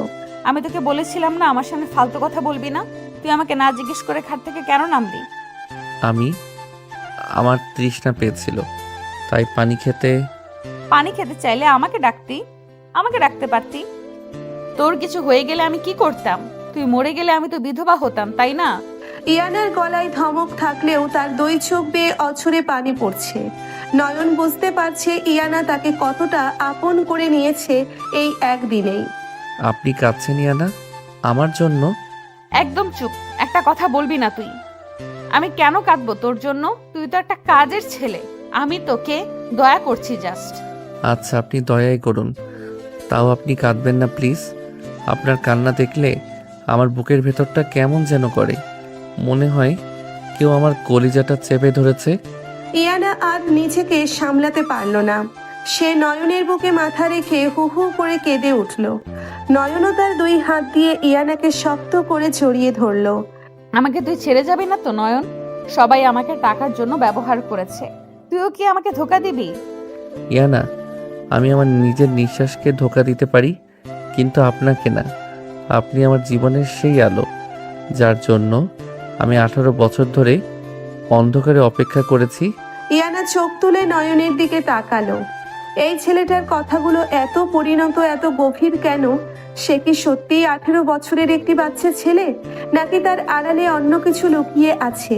তুই কথাগুলো এত সুন্দর করে গুছিয়ে কিভাবে বলিস? তুই তো ক্লাস 12 পাস করে মাত্র ভার্সিটিতে উঠলি। মানে আমি তো অনেক গল্পের বই পড়ি, সেখান থেকেই হয়তো। আচ্ছা ঠিক আছে, আর বকবক করতে হবে না, ওঠ খাট থেকে। আমি তো ফ্লোরেই আছি। উফ, তুই এত গাধা কেন? আমি বললাম ফ্লোর থেকে উঠে খাটে বস। তুই এখনো পুরোপুরি সুস্থ হোসনি। নয়ন বাধ্য ছেলের মতো উঠে খাটে বসলো। ইয়ানা একটা মোমবাতি জ্বালিয়ে আবার রান্নাঘরের দিকে গেল। আপনি কি করছেন ওখানে? তোর জন্য স্যুপ বানাচ্ছি, চুপচাপ বসে থাক। আপনি স্যুপ বানাতে পারেন? আমি ইনায়া, আমি সব পারি, তুই শুধু দেখে যা। ইয়ানা অনেকক্ষণ ধরে খুটখাট করে একটা বাটিতে স্যুপ নিয়ে এলো। স্যুপটা দেখতে খুব একটা ভালো হয়নি, আর গন্ধে মনে হচ্ছে লবণ একটু বেশি পড়েছে। ইয়ানা চামচ দিয়ে স্যুপটা নয়নের মুখের সামনে ধরলো। খা এটা। কষ্ট করে বানালেন, আপনি আগে একটু খেয়ে দেখুন না কেমন হয়েছে। আমি কেন খাবো? তুই অসুস্থ, তুই খাবি, মুখ খোল। নয়ন বাধ্য হয়ে এক চামচ মুখে দিল। নোনতা আর আধা সেদ্ধ স্যুপের সাথে তার মুখটা বিকৃত হয়ে গেল, কিন্তু ইয়ানার মুখের দিকে তাকিয়ে সে সেটা গিলল। কেমন হয়েছে? আমি তো ফার্স্ট টাইম বানালাম। ও অনেক মজা হয়েছে ইয়ানা, পৃথিবীর সেরা স্যুপ। সত্যি? দে তো, আমি একটু খেয়ে দেখি। ইয়ানা নিজের হাতে এক চামচ মুখে দিতেই ওয়াক করে ফেলে দিল। ছি, এটা কি জঘন্য হয়েছে? তুই এটা মজা করে খাচ্ছিস কিভাবে? তুই কি পাগল? আপনার নিজের হাতে বানানো জিনিস, আমার কাছে এটা অমৃতের চেয়েও দামি। আমি পুরোটা খেয়ে নেব। নয়ন ইয়ানার হাত থেকে বাটিটা নিয়ে জোর করে পুরো স্যুপটা খেয়ে নিল। ইয়ানা অবাক হয়ে তাকিয়ে রইল। কেউ তাকে এত ভালোবাসতে পারে, এটা তার ভাবনারও বাইরে ছিল। তুই সত্যি একটা পাগল নয়ন। রাত গভীর হলো, বাইরে বৃষ্টি থেমে গেছে। নয়ন খাটের একপাশে শুয়ে আছে, আর ইয়ানা তার বুকের কাছে মাথা রেখে ঘুমিয়ে পড়েছে। ইয়ানার একটা হাত নয়নের শার্ট শক্ত করে ধরে আছে। নয়ন সিলিং এর দিকে তাকিয়ে আছে, তার চোখে ঘুম নেই। ইয়ানা, তুমি এখন আমার বুকে মাথা রেখে শান্তিতে ঘুমাচ্ছ, কিন্তু কাল যখন রুবিনা আর ইমরান মিলে তোমার মনে বিষ ঢালবে, তখন কি তুমি আমাকে এইভাবে বিশ্বাস করবে? আমি জানি ওরা কাল বড় একটা চাল চালবে আমাকে তোমার চোখ থেকে নামানোর জন্য। ওরা তোমাকে বোঝাবে যে আমি ওদেরই লোক।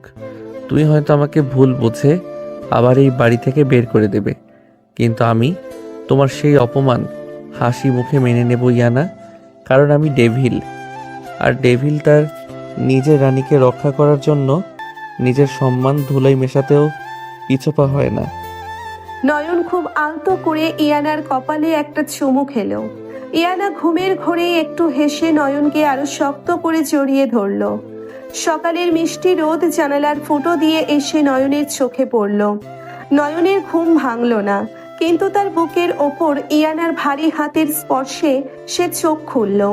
ইয়ানা এখনো গভীর ঘুমে, তার অবিন্যস্ত চুলগুলো নয়নের মুখে এসে পড়েছে। নয়ন একদৃষ্টিতে তাকিয়ে রইল ইয়ানার মুখটার দিকে। এই মুখটার জন্যে সে তার পুরো সাম্রাজ্য, পুরো জীবন বাজি রাখতে পারে। ইয়ানা, তুমি যদি জানতে তোমার এই পিচ্চি বর তোমার জন্য কি কি করছে, তবে কি তুমি আজও আমাকে ঘৃণা করতে, নাকি তুমি ভয় পেতে?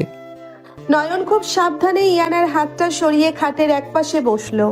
শরীরটা এখনো একটু দুর্বল, কিন্তু সে জানে তাকে আজ অনেক বড় একটা খেলা খেলতে হবে। ইমরানের পরাজয় নিশ্চিত, কিন্তু রুবিনা আর তিয়াশা এখনো ইয়ানাকে পুরোপুরি ধ্বংস করার পরিকল্পনা করছে। নয়ন বিছানা থেকে উঠে রান্নাঘরে গেল। সে সাধারণ প্যান্ট শার্ট পরে তৈরি হয়ে নিল। বের হওয়ার আগে সে এক টুকরো কাগজ টেবিলের ওপর রেখে গেল। আমি একটু কাজে যাচ্ছি, দুপুরের খাবার আমি পাঠিয়ে দেব, তুমি দরজা খুলবে না। নয়ন বাইরে বেরিয়ে আসতেই দেখলো হাসিম নিচে গাড়িতে অপেক্ষা করছে। নয়ন গাড়িতে উঠতেই হাসিম গাড়ি টান দিল। বস, তিশা আর রুবিনা আজই ইয়ানা ম্যাডামের বাবার অফিসে যাচ্ছে। ওরা এমন কিছু ভুয়া ডকুমেন্ট তৈরি করেছে যা দেখলে আকবর সাহেব ইনায়াকে ত্যায্য করতে বাধ্য হবেন। করুক, ওদেরকে সেই সুযোগটাই আমি দিচ্ছি। তিয়াশা আর রুবিনা কতদূর যেতে পারে সেটা আমি দেখতে চাই। ওদের পতনের জন্য তো সব রেডি করাই আছে। তুই এখন আমাকে আমার আগের ডেরায় নিয়ে চল। গাড়িটা শহরের একটা পরিত্যক্ত ফ্যাক্টরির সামনে গিয়ে থামলো। নয়ন ভেতরে ঢুকতেই কবির এবং আরো 4-5 জন লোক সশ্রদ্ধ চিত্তে সালাম দিল। এই নয়ন সেই নিরীহ পিচ্ছি ছেলেটি নয়। এই নয়ন আন্ডারওয়ার্ল্ডের সেই ডেভিল, যার নাম শুনলে বাঘা বাঘা মাফিয়ারাও কাঁপে। কবির, রুবিনার ওই ভুয়া ডকুমেন্টগুলোর আসল কপিটা কি তোর কাছে আছে? জি বস, ওরা সেগুলো নিয়ে আকবর সাহেবের কাছে যাচ্ছে, সেগুলো সম্পূর্ণ নকল, আর আসলগুলো আমি সিক্রেট ভোল্টে রেখেছি। গুড। এখন শোন, আকবর সাহেবের অফিসে আজ একটা মিটিং আছে। ওই মিটিংয়ে ওরা যাবে। তুই ডুপ্লিকেট কপিগুলো ওদের ল্যাপটপে আপলোড করে দে, কিন্তু ফাইলগুলো এমনভাবে কোড করবি যাতে মিটিং চলাকালীন সময় সেগুলো ওপেন না হয়। যখন আকবর সাহেব সব শেয়ার হোল্ডারদের সামনে কাগজগুলো প্রেজেন্ট করতে যাবেন, ঠিক তখনই ফাইলগুলো যেন ওপেন হয়, কিন্তু তার ভেতর রুবিনা আর তিয়াশার যাবতীয় কুকীর্তির প্রমাণ যেন দেখা যায়। বস, আপনি কি ওদেরকে নিজেদের ফাঁদে নিজে ফেলতে চাইছেন? ঠিক তাই, ওদেরকে মাটিতে নামানোর এটাই সেরা সময়। আর শোন, ইয়ানা আমার ব্যাপারে কোনো সন্দেহ যেন না পায়।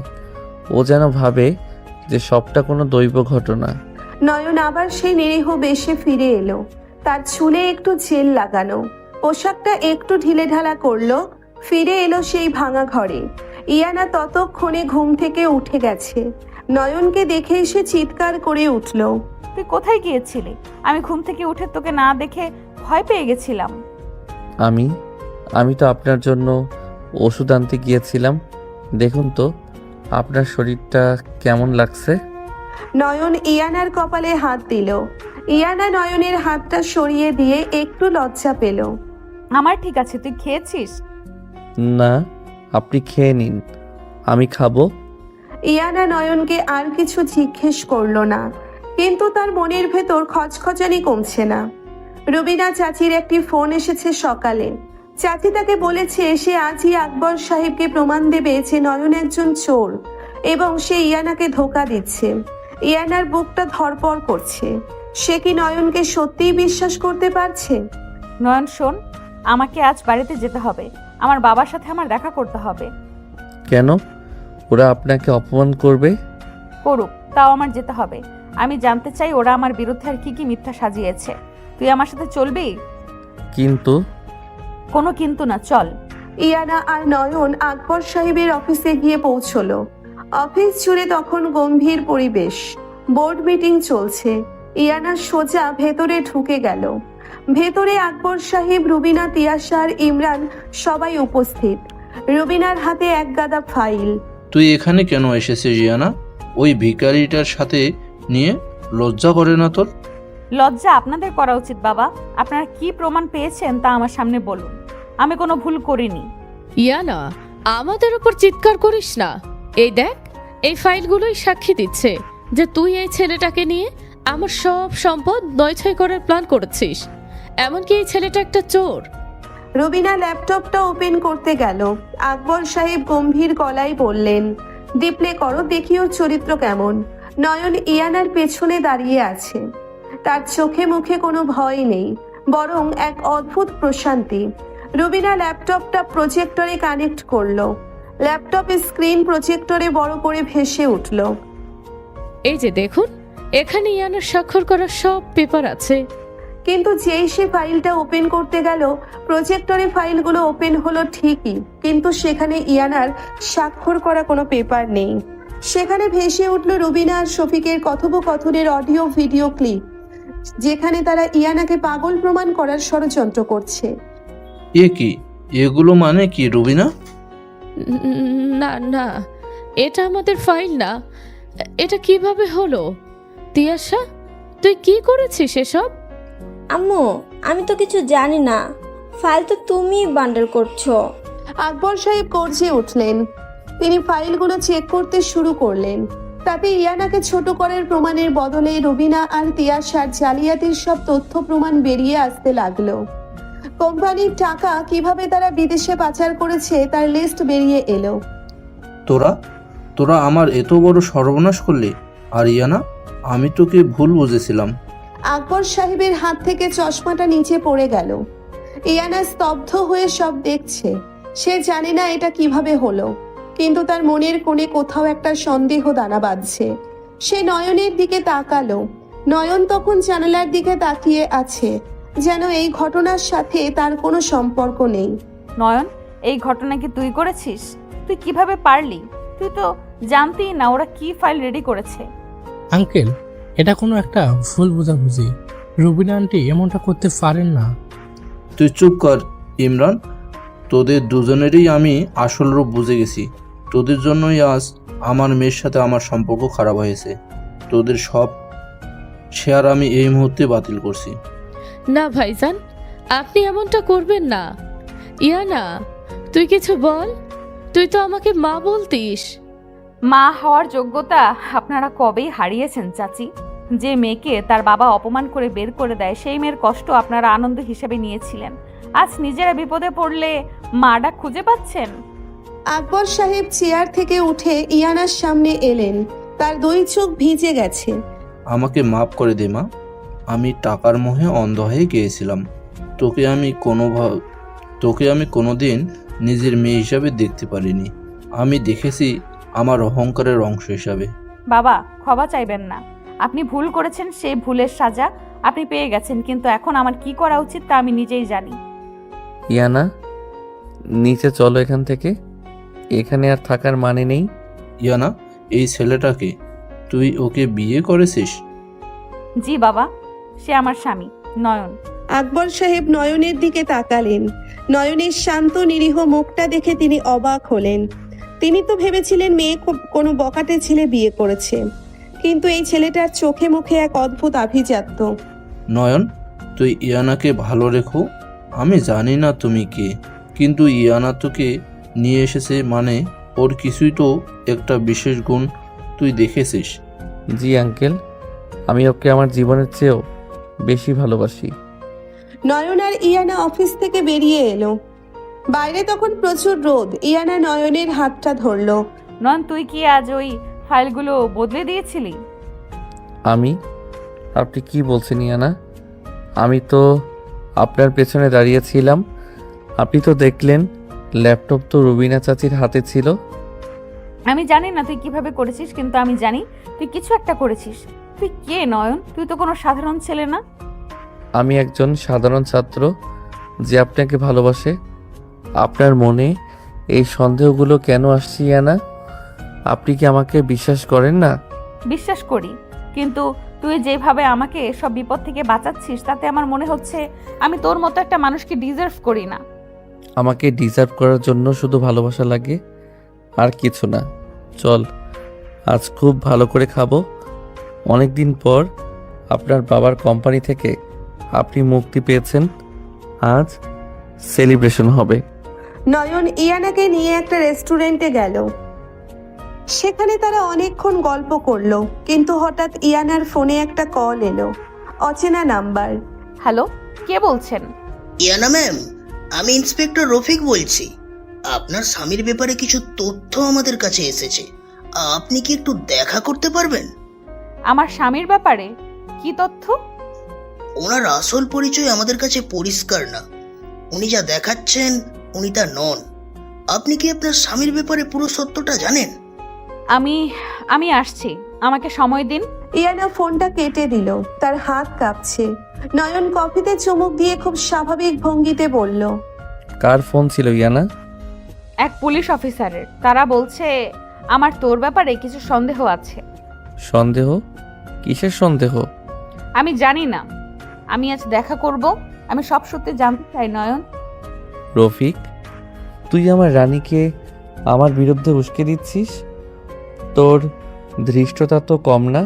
ঠিক আছে, দেখা যাক তুই কত দূর যেতে পারিস। নয়নের চোয়াল শক্ত হয়ে এলো। সে বুঝতে পারছে আজ রাতটা ইয়ানার সাথে তার সম্পর্ক পরীক্ষার রাত। যদি সে রফিককে আটকাতে না পারে তবে ইয়ানার বিশ্বাস হয়তো চিরকালের মতো ভেঙে যাবে। ইয়ানা যখন পুলিশ স্টেশনের গেটের সামনে দাঁড়ালো তখন তার দুপা কাঁপছে। এক হাতে তার হ্যান্ডব্যাগ, অন্য হাতে ফোন। নয়ন পাশে নেই। আজ সকালে বের হওয়ার পর সে আর ফোন ধরেনি। পুলিশের সাথে দেখা করার কথা শোনার পর থেকেই ইয়ানার বুকের ভেতরটা খালি খালি লাগছে। সে কি ভুল করছে? নয়ন কি সত্যিই কোনো অপরাধী? যে ছেলেটা তার জন্যে সারা রাত বৃষ্টিতে ভিজেছে, যে ছেলেটা জ্বর নিয়ে তার পাশে শুয়ে থেকেছে, সে কি আসলে কোনো ভয়ানক ছদ্মবেশে আছে? না, আমি ভুল হতে দেব না। নয়ন যেমনই হোক, ও আমার স্বামী, ও আমার সুরক্ষা। ইন্সপেক্টর রফিক যদি কিছু প্রমাণ দিতে পারে তবেই আমি বিশ্বাস করব, তার আগে নয়। ইয়ানা ভেতরে প্রবেশ করলো। ইন্সপেক্টর রফিকের কেবিন। ঘরের ভেতর ভ্যাপসা গন্ধ। রফিক ফাইল খুলে বসে আছে। তাকে দেখে মনে হচ্ছে সে দীর্ঘ রাত না ঘুমিয়ে কাজ করছে। বসুন ইয়ানা ম্যাম। আমি জানি আপনি খুব দ্বিধায় আছেন। আপনার স্বামীর সাথে আপনার সম্পর্কের বয়স খুব কম, কিন্তু আপনাদের জীবনের ঝুঁকি অনেক বেশি। ইন্সপেক্টর সরাসরি বলুন, নয়নের ব্যাপারে আপনাদের সন্দেহটা কি? ও তো আমাদের বাড়িতে আশ্রিত একটা সাধারণ ছেলে। সাধারণ? এই ফাইলটা দেখুন ম্যাম। রফিক টেবিলের ওপর একটা ল্যাপটপ ঘুরিয়ে দিল। ইয়ানা স্ক্রিনের দিকে তাকালো। একের পর এক ব্যাংক ট্রানজ্যাকশন, কিছু গোপন কোড আর ম্যাপ। ইয়ানার চোখ বড় বড় হয়ে গেল। এইগুলো কি?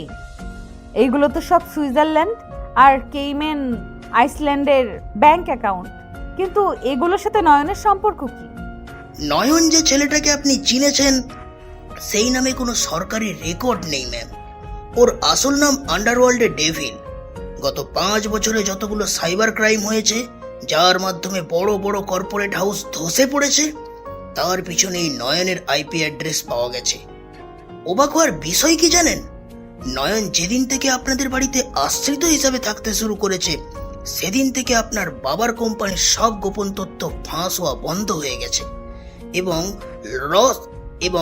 লস রিকভার হওয়া শুরু করেছে। আপনি কি বলতে চাইছেন? ও আমার কোম্পানি বাঁচিয়েছে? আমি বলছি ও আপনাকে ব্যবহার করছে। সে আপনাকে একটা ঢাল হিসাবে ব্যবহার করছে, যাতে কেউ তাকে সন্দেহ না করে। নয়ন আপনার বাবাকে পথে বসাতে চায় না। সে আপনার পরিবারের শত্রুদের ধ্বংস করে আপনাদের পুরো সাম্রাজ্য নিজের হাতে নিতে চায়, আর আপনি তার হাতে সব থেকে বড় অস্ত্র। চুপ করুন, আপনি সব মিথ্যা বলছেন। ও আমাকে ভালোবাসে। আপনি ওর পেছনে কেন পড়ে আছেন? ও তো আমাকে কোনোদিন কোনো ক্ষতি করেনি। ভালোবাসা? ইয়ানা ম্যাম, ডেভিল কোনোদিন কাউকে ভালোবাসতে পারে না। সে শুধু তার শিকারকে নিজের কাছে আটকে রাখতে পারে। আজ রাতে নয়নের একটা গোপন মিটিং আছে। ওই মিটিংয়ে সে সব তথ্য প্রমাণ সহ তার শত্রুদের শেষ করে দেবে। আপনি চাইলে আজ রাতে নিজে গিয়ে দেখতে পারেন ও কি করছে। আমি কোনো জোর করছি না, কিন্তু একজন নারী হিসাবে আপনাকে সাবধান করা আমার দায়িত্ব। ইয়ানা স্টেশনের বাইরে বেরিয়ে এলো। তার মাথা ঘুরছে, আকাশটা কালো হয়ে আছে। সে কি রফিককে বিশ্বাস করবে নাকি নয়নকে? সে ফোনের গ্যালারি খুলল, নয়নের ছবিগুলো দেখলো। সেই পিচ্ছি নিরীহ মুখটা, এই মুখটার পেছনে কি সত্যি এত বড় কোনো অন্ধকার লুকিয়ে আছে? আমি বিশ্বাস করি না, আমি নিজের চোখে দেখব। ইয়ানা সোজা বাড়ি ফিরল না। সে নয়নের মোবাইল ট্র্যাক করার চেষ্টা করলো, যা সে আগে একবার নয়নের অগোচরেই সেট আপ করে রেখেছিল। লোকেশন দেখাচ্ছে শহরের এক পরিত্যক্ত শিপইয়ার্ড। ইয়ানা ট্যাক্সি নিয়ে সোজা সেই ঠিকানায় রওনা দিল। এদিকে শিপইয়ার্ডের ভেতর নয়ন একটা অন্ধকার ঘরে বসে আছে। তার সামনে কম্পিউটার, তার চারপাশে কবির এবং অন্যান্য লোক দাঁড়িয়ে। নয়নের পরনে একটা কালো চামড়ার জ্যাকেট। তার চোখের চাহনি আজ আর সেই নিরীহ নয়, আজ সে সাক্ষাৎ যমরাজ। বস, রফিক খুব বেশি নড়চড়ে করছে। ইয়ানা ম্যামকেও ও স্টেশনে ডেকেছিল। রফিক আগুন নিয়ে খেলছে কবির। ও জানে না আমি ওর কতদূর পর্যন্ত জানি। ওর মেয়ের স্কুলের অ্যাডমিশন থেকে শুরু করে ওর গোপন অ্যাকাউন্ট সব আমার হাতে। ও আমাকে জেলে ভরতে চায়। ও নিজেই বুঝতে পারছে না ও কার সাথে লড়ছে। কিন্তু ইয়ানা ম্যাম যদি সব জেনে ফেলেন? ইয়ানা যদি জানে, তবে সেটা আমার মুখ থেকে জানবে, বাইরের কারো মুখ থেকে নয়। আজ রাতে সব শেষ করে দেব। শিপইয়ার্ডের গেটের কাছে ট্যাক্সি থেকে নামলো ইয়ানা। ভেতরে অন্ধকার, মাঝে মাঝে শিয়ালের ডাক শোনা যাচ্ছে। সে ধীর পায়ে ভেতরের দিকে এগিয়ে যাচ্ছে। হঠাৎ একটা নড়াচড়া শুনতে পেয়ে সে লুকিয়ে পড়ল একটা বড় কন্টেইনারের পেছনে। সে দেখল রুবিনা, তিয়াশা এবং ইমরান ভেতরে ঢুকছে। তাদের সাথে আরো কিছু গুন্ডা। শফিক বলেছে নয়ন এই শিপইয়ার্ডেই থাকে। ওনাকে এখান থেকে সব কন্ট্রোল করে। আজ ওকে মেরেই ফেলবো। ইয়ানাকে আমরা আবার আমাদের নিয়ন্ত্রণে নিয়ে আসবো। আম্মু, এই পিচ্ছি ছেলেটাকে মারতে এত আয়োজন কেন? ওকে তো আমি শেষ করতে পারি। তুই কিছু জানিস না তিয়াশা? ও সাধারণ ছেলে নয়। ওরে মারা মানে শুধু একটা ছেলেকে মারা নয়, একটা সিস্টেমকে মারা। ইয়ানা কন্টেইনারের আড়ালে দাঁড়িয়ে সব শুনছে। তার পায়ের তলার মাটি সরে যাচ্ছে। তার মানে নয়নের ওপর আক্রমণ করতে ওরা আসছে। নয়ন তো একা। ইয়ানা ভয় পেয়ে গেল। সে দৌড়ে ভেতরে ঢুকতে চাইলো, কিন্তু তখনই একটা হাত তার মুখ চেপে ধরল। শান্ত ইয়ানা, চিৎকার করো ওম, আমি আছি। ইয়ানা চমকে পিছনে তাকালো। নয়ন তাকে ধরে আছে। নয়নের চোখে কোনো ভয় নেই। সে এখন ইয়ানার পিচ্ছি বর নয়, সে এক অজেয় শক্তির নাম। নয়ন, ওরা তোমাকে মারতে এসেছে, তুমি এখানে কি করছো? কোথায় যাব ইয়ানা? যারা আমার রানীকে অপমান করেছে তারা কি পার পেয়ে যাবে? তুমি এখানে দাঁড়িয়ে দেখবে না? তুমি এখান থেকে চলে যাও। আমি চাই না তুমি এই রক্তপাত দেখো। চলে যাও এখান থেকে। তুমি কি করবে? তুমি কি পুলিশ জানাবে না? পুলিশ? ইয়ানা, পুলিশ আমার হাতের পুতুল। আজ রাতে আমি যেটা করব সেটা তোমার কল্পনাকেও ছাড়িয়ে যাবে। তুমি প্লিজ চলে যাও।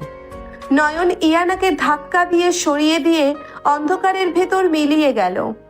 ইয়ানা কোনো মতে নিজেকে সামলে নিয়ে আবার কন্টেইনারের আড়ালে লুকালো। সে দেখল রুবিনা, তিয়াশা আর ইমরান একটা টেবিলের সামনে দাঁড়িয়ে কথা বলছে। হঠাৎ পুরো শিপইয়ার্ডে লাইট জ্বলে উঠল। কিরে, এতক্ষণ তো অন্ধকার ছিল, লাইট কে জ্বালালো? আমি জ্বালালাম ইমরান। অন্ধকারের ভেতর আস্তানা গিয়ে খুব মজা পাচ্ছিস না? এবার আলোর নিচে দাঁড়া। কি কথা বলছে? সামনে আয়।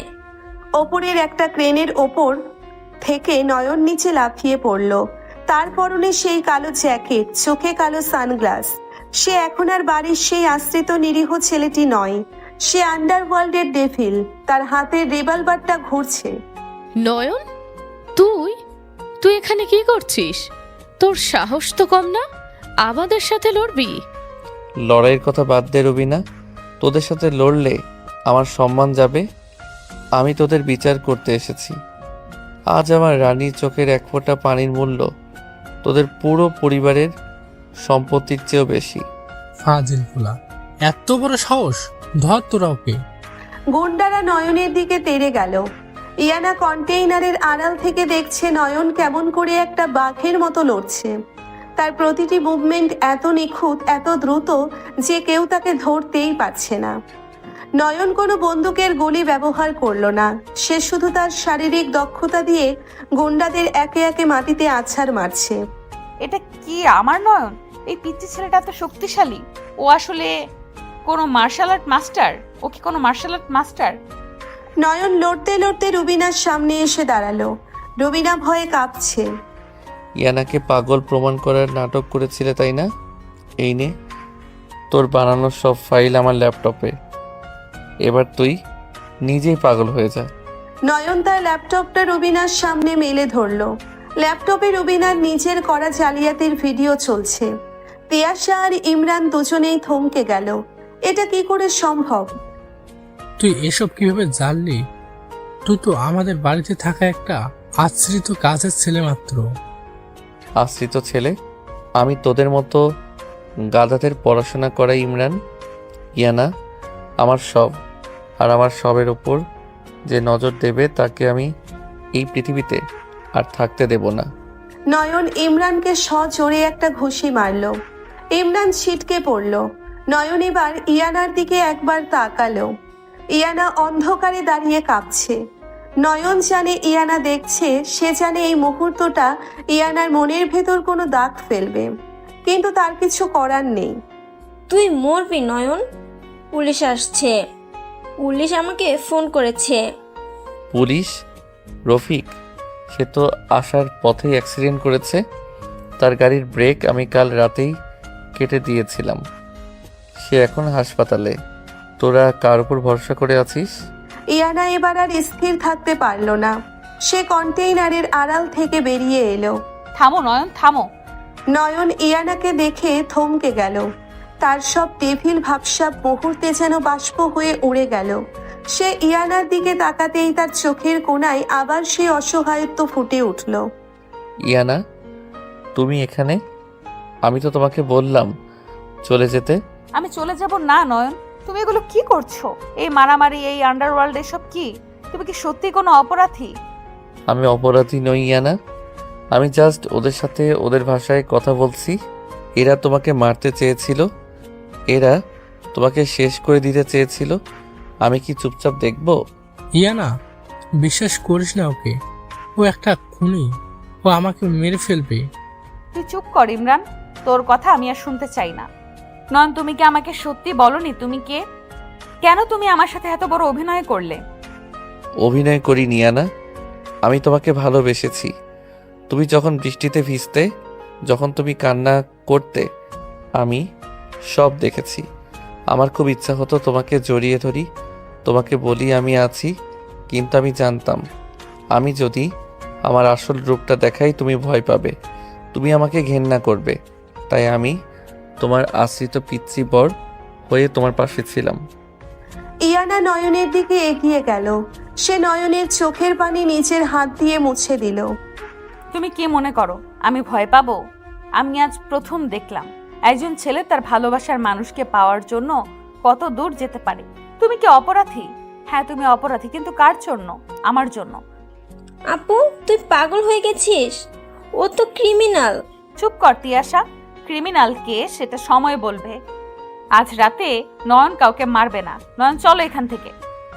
ইয়ানা, কিন্তু রুবিনা, তিয়াশা, আমি পুলিশের হাতেই ওদের দেব। আমি জানি তুমি রফিকের গাড়ি অ্যাক্সিডেন্ট করিয়েছ, কিন্তু আমার জন্য আর কোনো রক্ত ছাড়ানো চলবে না। চলো নয়ন। নয়ন ইয়ানার হাতটা শক্ত করে ধরল। সে বুঝতে পারছে ইয়ানা তাকে গ্রহণ করেছে। তার অতীতের অন্ধকার রূপ জেনেও ইয়ানা তাকে প্রত্যাখ্যান করেনি। রুবিনা আর তিয়াশা তখন মাটিতে বসে কাঁদছে। নয়ন তাদের দিকে একবার তাকালো, তার ডেভিল হাসিটা আবার ফিরে এলো। আজকের জন্য বেঁচে গেলি। কাল সকালে যখন পুলিশ আসবে তখন নিজেদের সব ফাইল তৈরি রাখিস, কারণ আমি জানি না এরপর আমি আর কতটা দয়ালু থাকবো। নয়ন ইয়ানাকে নিয়ে শিপইয়ার্ড থেকে বেরিয়ে এলো। ইয়ানা নয়নের বাইকের পেছনে বসলো। বাইকটা যখন চলতে শুরু করলো তখন ইয়ানা নয়নকে শক্ত করে জড়িয়ে ধরলো। নয়ন, হুম? নয়ন, তুই কি সত্যি আমাকে ছেড়ে যাবি না? ইয়ানা, মৃত্যু আমাকে তোমার থেকে আলাদা করতে পারবে না। আমি তোমার জন্য স্বর্গ থেকে নরক সবখানে যেতে রাজি। ইয়ানা নয়নের কাঁধে মুখ রাখলো। আকাশ পরিষ্কার হয়ে আসছে। কালকের বৃষ্টির পর আজ ভোরে এক নতুন সূর্য উঠছে। ইয়ানা বুঝতে পারছে তার জীবনে নতুন অধ্যায় শুরু হলো। কিন্তু এই অধ্যায় কি সত্যিই এত সহজ হবে? রুবিনা আর তিয়াশা কি বসে থাকবে? আর রফিককে নয়নের এই ডেভিল রূপের কথা জেনে যাবে না? নয়ন বাইক থামালো তাদের সেই ভাঙা ঘরের সামনে। নয়ন নামলো, কিন্তু ইয়ানা নড়ল না। সে নয়নের জ্যাকেটটা টেনে ধরলো। আমাকে একা ছেড়ে যাবি না তো? না ইয়ানা, আমি আছি, চিরকাল থাকবো। নয়ন ইয়ানাকে বাইক থেকে নামালো। দুজনে ঘরের ভেতরে ঢুকলো। ঘরটা এখনো সেই পুরনো, কিন্তু আজ এখানে নয়ন আর ইয়ানার ভালোবাসার এক অমোঘ টান কাজ করছে। নয়ন ইয়ানার হাতে এক কাপ চা তুলে দিল। ইয়ানা, তুমি যদি চাও আমি সব ছেড়ে দিতে পারি। আমি আমার এই অন্ধকার জগৎ ছেড়ে তোমাকে নিয়ে কোথাও দূরে চলে যেতে পারি, শুধু তুমি যদি আমার সাথে থাকো। না নয়ন, তুই যদি অপরাধ করে থাকিস তবে তার শাস্তি তোকে পেতেই হবে, কিন্তু আমি চাই না তুই আর কোনো অপরাধ কর। আমরা নতুন করে সব শুরু করব। তুই আমার পিচ্ছি বড় হয়েই থাক, কিন্তু ডেভিল রূপটা আর না। চেষ্টা করবো ইয়ানা, কিন্তু আমার পিছু যারা নিয়েছে তারা কি আমাকে শান্তিতে থাকতে দেবে? নয়নের কথা শেষ হওয়ার আগেই ঘরের জানালা দিয়ে একটা পাথরের টুকরো এসে পড়ল। পাথরের সাথে একটা চিরকুট বাঁধা। নয়ন চিরকুটটা খুলল। তাতে লেখা গেম ওভার নয়ন, ডেভিলকে আজ তার ডেরায় ধরা হবে। এটা কি? কারা লিখেছে? ওরা এসে গেছে ইয়ানা, ওরা জানতো আমি এখানে। এটা ফাঁদ ছিল। চারপাশ থেকে পুলিশের সাইরেন শোনা যাচ্ছে। ইয়ানা দৌড়ে জানালার কাছে গেল। দেখলো নিচে শত শত পুলিশ, সাথে রফিক মাইক্রোফোনে চিৎকার করছে। নয়ন, নিজেকে সারেন্ডার করো। পুরো এরিয়া আমরা ঘিরে ফেলেছি, তুমি আর কোথাও যেতে পারবে না। পুলিশ? এত পুলিশ কেন? নয়ন, তুই আমাকে কি সত্যি বলিসনি? ইয়ানা, আমি তোকে বলেছিলাম না ওরা এসে গেছে? রফিককে আমি একটু বেশি সময় দিয়ে ফেলেছিলাম। ওরা তোকে নিয়ে যাবে নয়ন, আমি এটা হতে দেব না। ইয়ানা শোনো, আমার ল্যাপটপটা নাও, ওখানে একটা ফোল্ডার আছে ট্রুথ। যদি আমি ফিরে না আসি, ওটা নিয়ে তুমি রফিকের সামনে যাবে। ওতে সব প্রমাণ আছে যে কেন আমি এসব করেছিলাম। তুই কোথায় যাচ্ছিস নয়ন? আমি ডেভিল ইয়ানা, ডেভিলদের ধরা এত সহজ না। তুমি শুধু দরজাটা বন্ধ করো আর ল্যাপটপটা আমার ড্রয়ারে লুকিয়ে রাখো। নয়ন ইয়ানার কপালে একটা দীর্ঘ চুমু খেলো। ইয়ানা কিছু বুঝে ওঠার আগেই নয়ন জানালা দিয়ে নিচে লাফিয়ে পড়ল। ইয়ানা জানালার কাছে গিয়ে দেখলো নয়ন অন্ধকারের ভেতর দিয়ে বিদ্যুৎ গতিতে দৌড়চ্ছে। পুলিশের কোনো গুলির আওয়াজ নেই, কারণ নয়ন ধোঁয়া তৈরি করে সব অন্ধকার করে দিয়েছে। ইয়ানা ল্যাপটপটা নিয়ে ড্রয়ারে লুকালো। তার হৃদস্পন্দন তখন যেন থেমে যাওয়ার উপক্রম। নয়ন কি সত্যিই ফিরে আসবে, নাকি আজই তাদের শেষ দেখা? ইয়ানার সারা শরীর কাঁপছে, চোখের পানি আর থামছে না। সে নয়নের ফেলে যাওয়া শার্টটা জড়িয়ে ধরে মেঝেতে বসে পড়ল। নয়ন, তুই ফিরে আয়, আমার আর কিছুই চাই না, শুধু তুই ফিরে আয়। পুলিশের সাইরেনের শব্দ ক্রমশ দূরে মিলিয়ে যাচ্ছে। ইয়ানা ভাঙা ঘরের মেঝের ওপর বসে আছে, তার দোচোখ বেয়ে অবিরত জল ঝরছে। নয়ন একটু আগেই এই অন্ধকার রাত্রে তার সামনে দিয়ে জীবন বাজি রেখে লাফিয়ে পড়েছে। ইয়ানার বুকের ভেতরটা শূন্যতায় হাহাকার করেছে। হঠাৎ তার মনে পড়ল নয়নের শেষ কথাটার কথা, ল্যাপটপটা নাও, ট্রুথ ফোল্ডার। ইয়ানা দ্রুত উঠে ড্রয়ার থেকে ল্যাপটপটা বের করলো। ল্যাপটপ ওপেন করতেই স্ক্রিনে পাসওয়ার্ড চাইলো। ইয়ানা একটু ভাবলো, তারপর কাঁপা কাঁপা হাতে টাইপ করলো ইয়ানা, সাথে সাথে ল্যাপটপ খুলে গেল। তুই সত্যি আমাকে কতটা ভালোবাসিস নয়ন, এই পাসওয়ার্ডটা তার প্রমাণ। স্ক্রিনে একটাই ফোল্ডার, নাম ট্রুথ। ফোল্ডারটা খুলতেই একটা ভিডিও ফাইল সামনে এলো। ইয়ানা ভিডিওটা প্লে করলো। স্ক্রিনে ফুটে উঠল নয়নের শান্ত স্নিগ্ধ মুখটা। ব্যাকগ্রাউন্ডে তাদের এই ভাঙা ঘরটাই দেখা যাচ্ছে। ইয়ানা, তুমি যদি এই ভিডিওটা দেখছো, তার মানে আমি তোমার পাশে নেই। হয়তো আমি ধরা পড়েছি, অথবা আমি আর এই পৃথিবীতেই নেই। কেঁদো না প্লিজ। তোমার চোখের পানি এই ডেভিলের সবচেয়ে বড় দুর্বলতা। তুমি জানতে চেয়েছিলে না আমি কে, কেন আমি ডেভিড হলাম? শোনো তাহলে, আমার বাবা ছিলেন তোমার বাবার কোম্পানির একজন সৎ অ্যাকাউন্টেন্ট, কিন্তু তোমার চাচি রবিনা আর ইমরানের বাবা মিলে কোম্পানির কোটি কোটি টাকা আত্মসাৎ করে এবং সব দোষ আমার নিরীহ বাবার ঘাড়ে চাপিয়ে দেয়। অপমানে কষ্টে আমার বাবা সুইসাইড করেন, আর মা সেই শোক সইতে না পেরে বিনা চিকিৎসায় মারা যান। আমার বয়স তখন মাত্র 10 বছর। ইয়ানা মুখে হাত দিয়ে ডুকরে কেঁদে উঠল।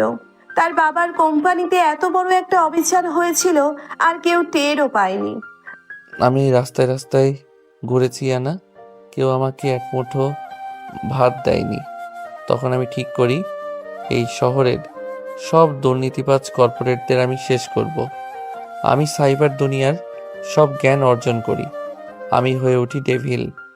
কিন্তু আমার জীবনের সবচেয়ে বড় পরিবর্তনটা এলে তুমি। একদিন তোমার বাবার অফিসে আমি কাজ খুঁজছিলাম, সিকিউরিটি গার্ড আমাকে ঘাড় ধাক্কা দিয়ে বের করে দিচ্ছিল। তুমি তখন সেখানে ছিলে।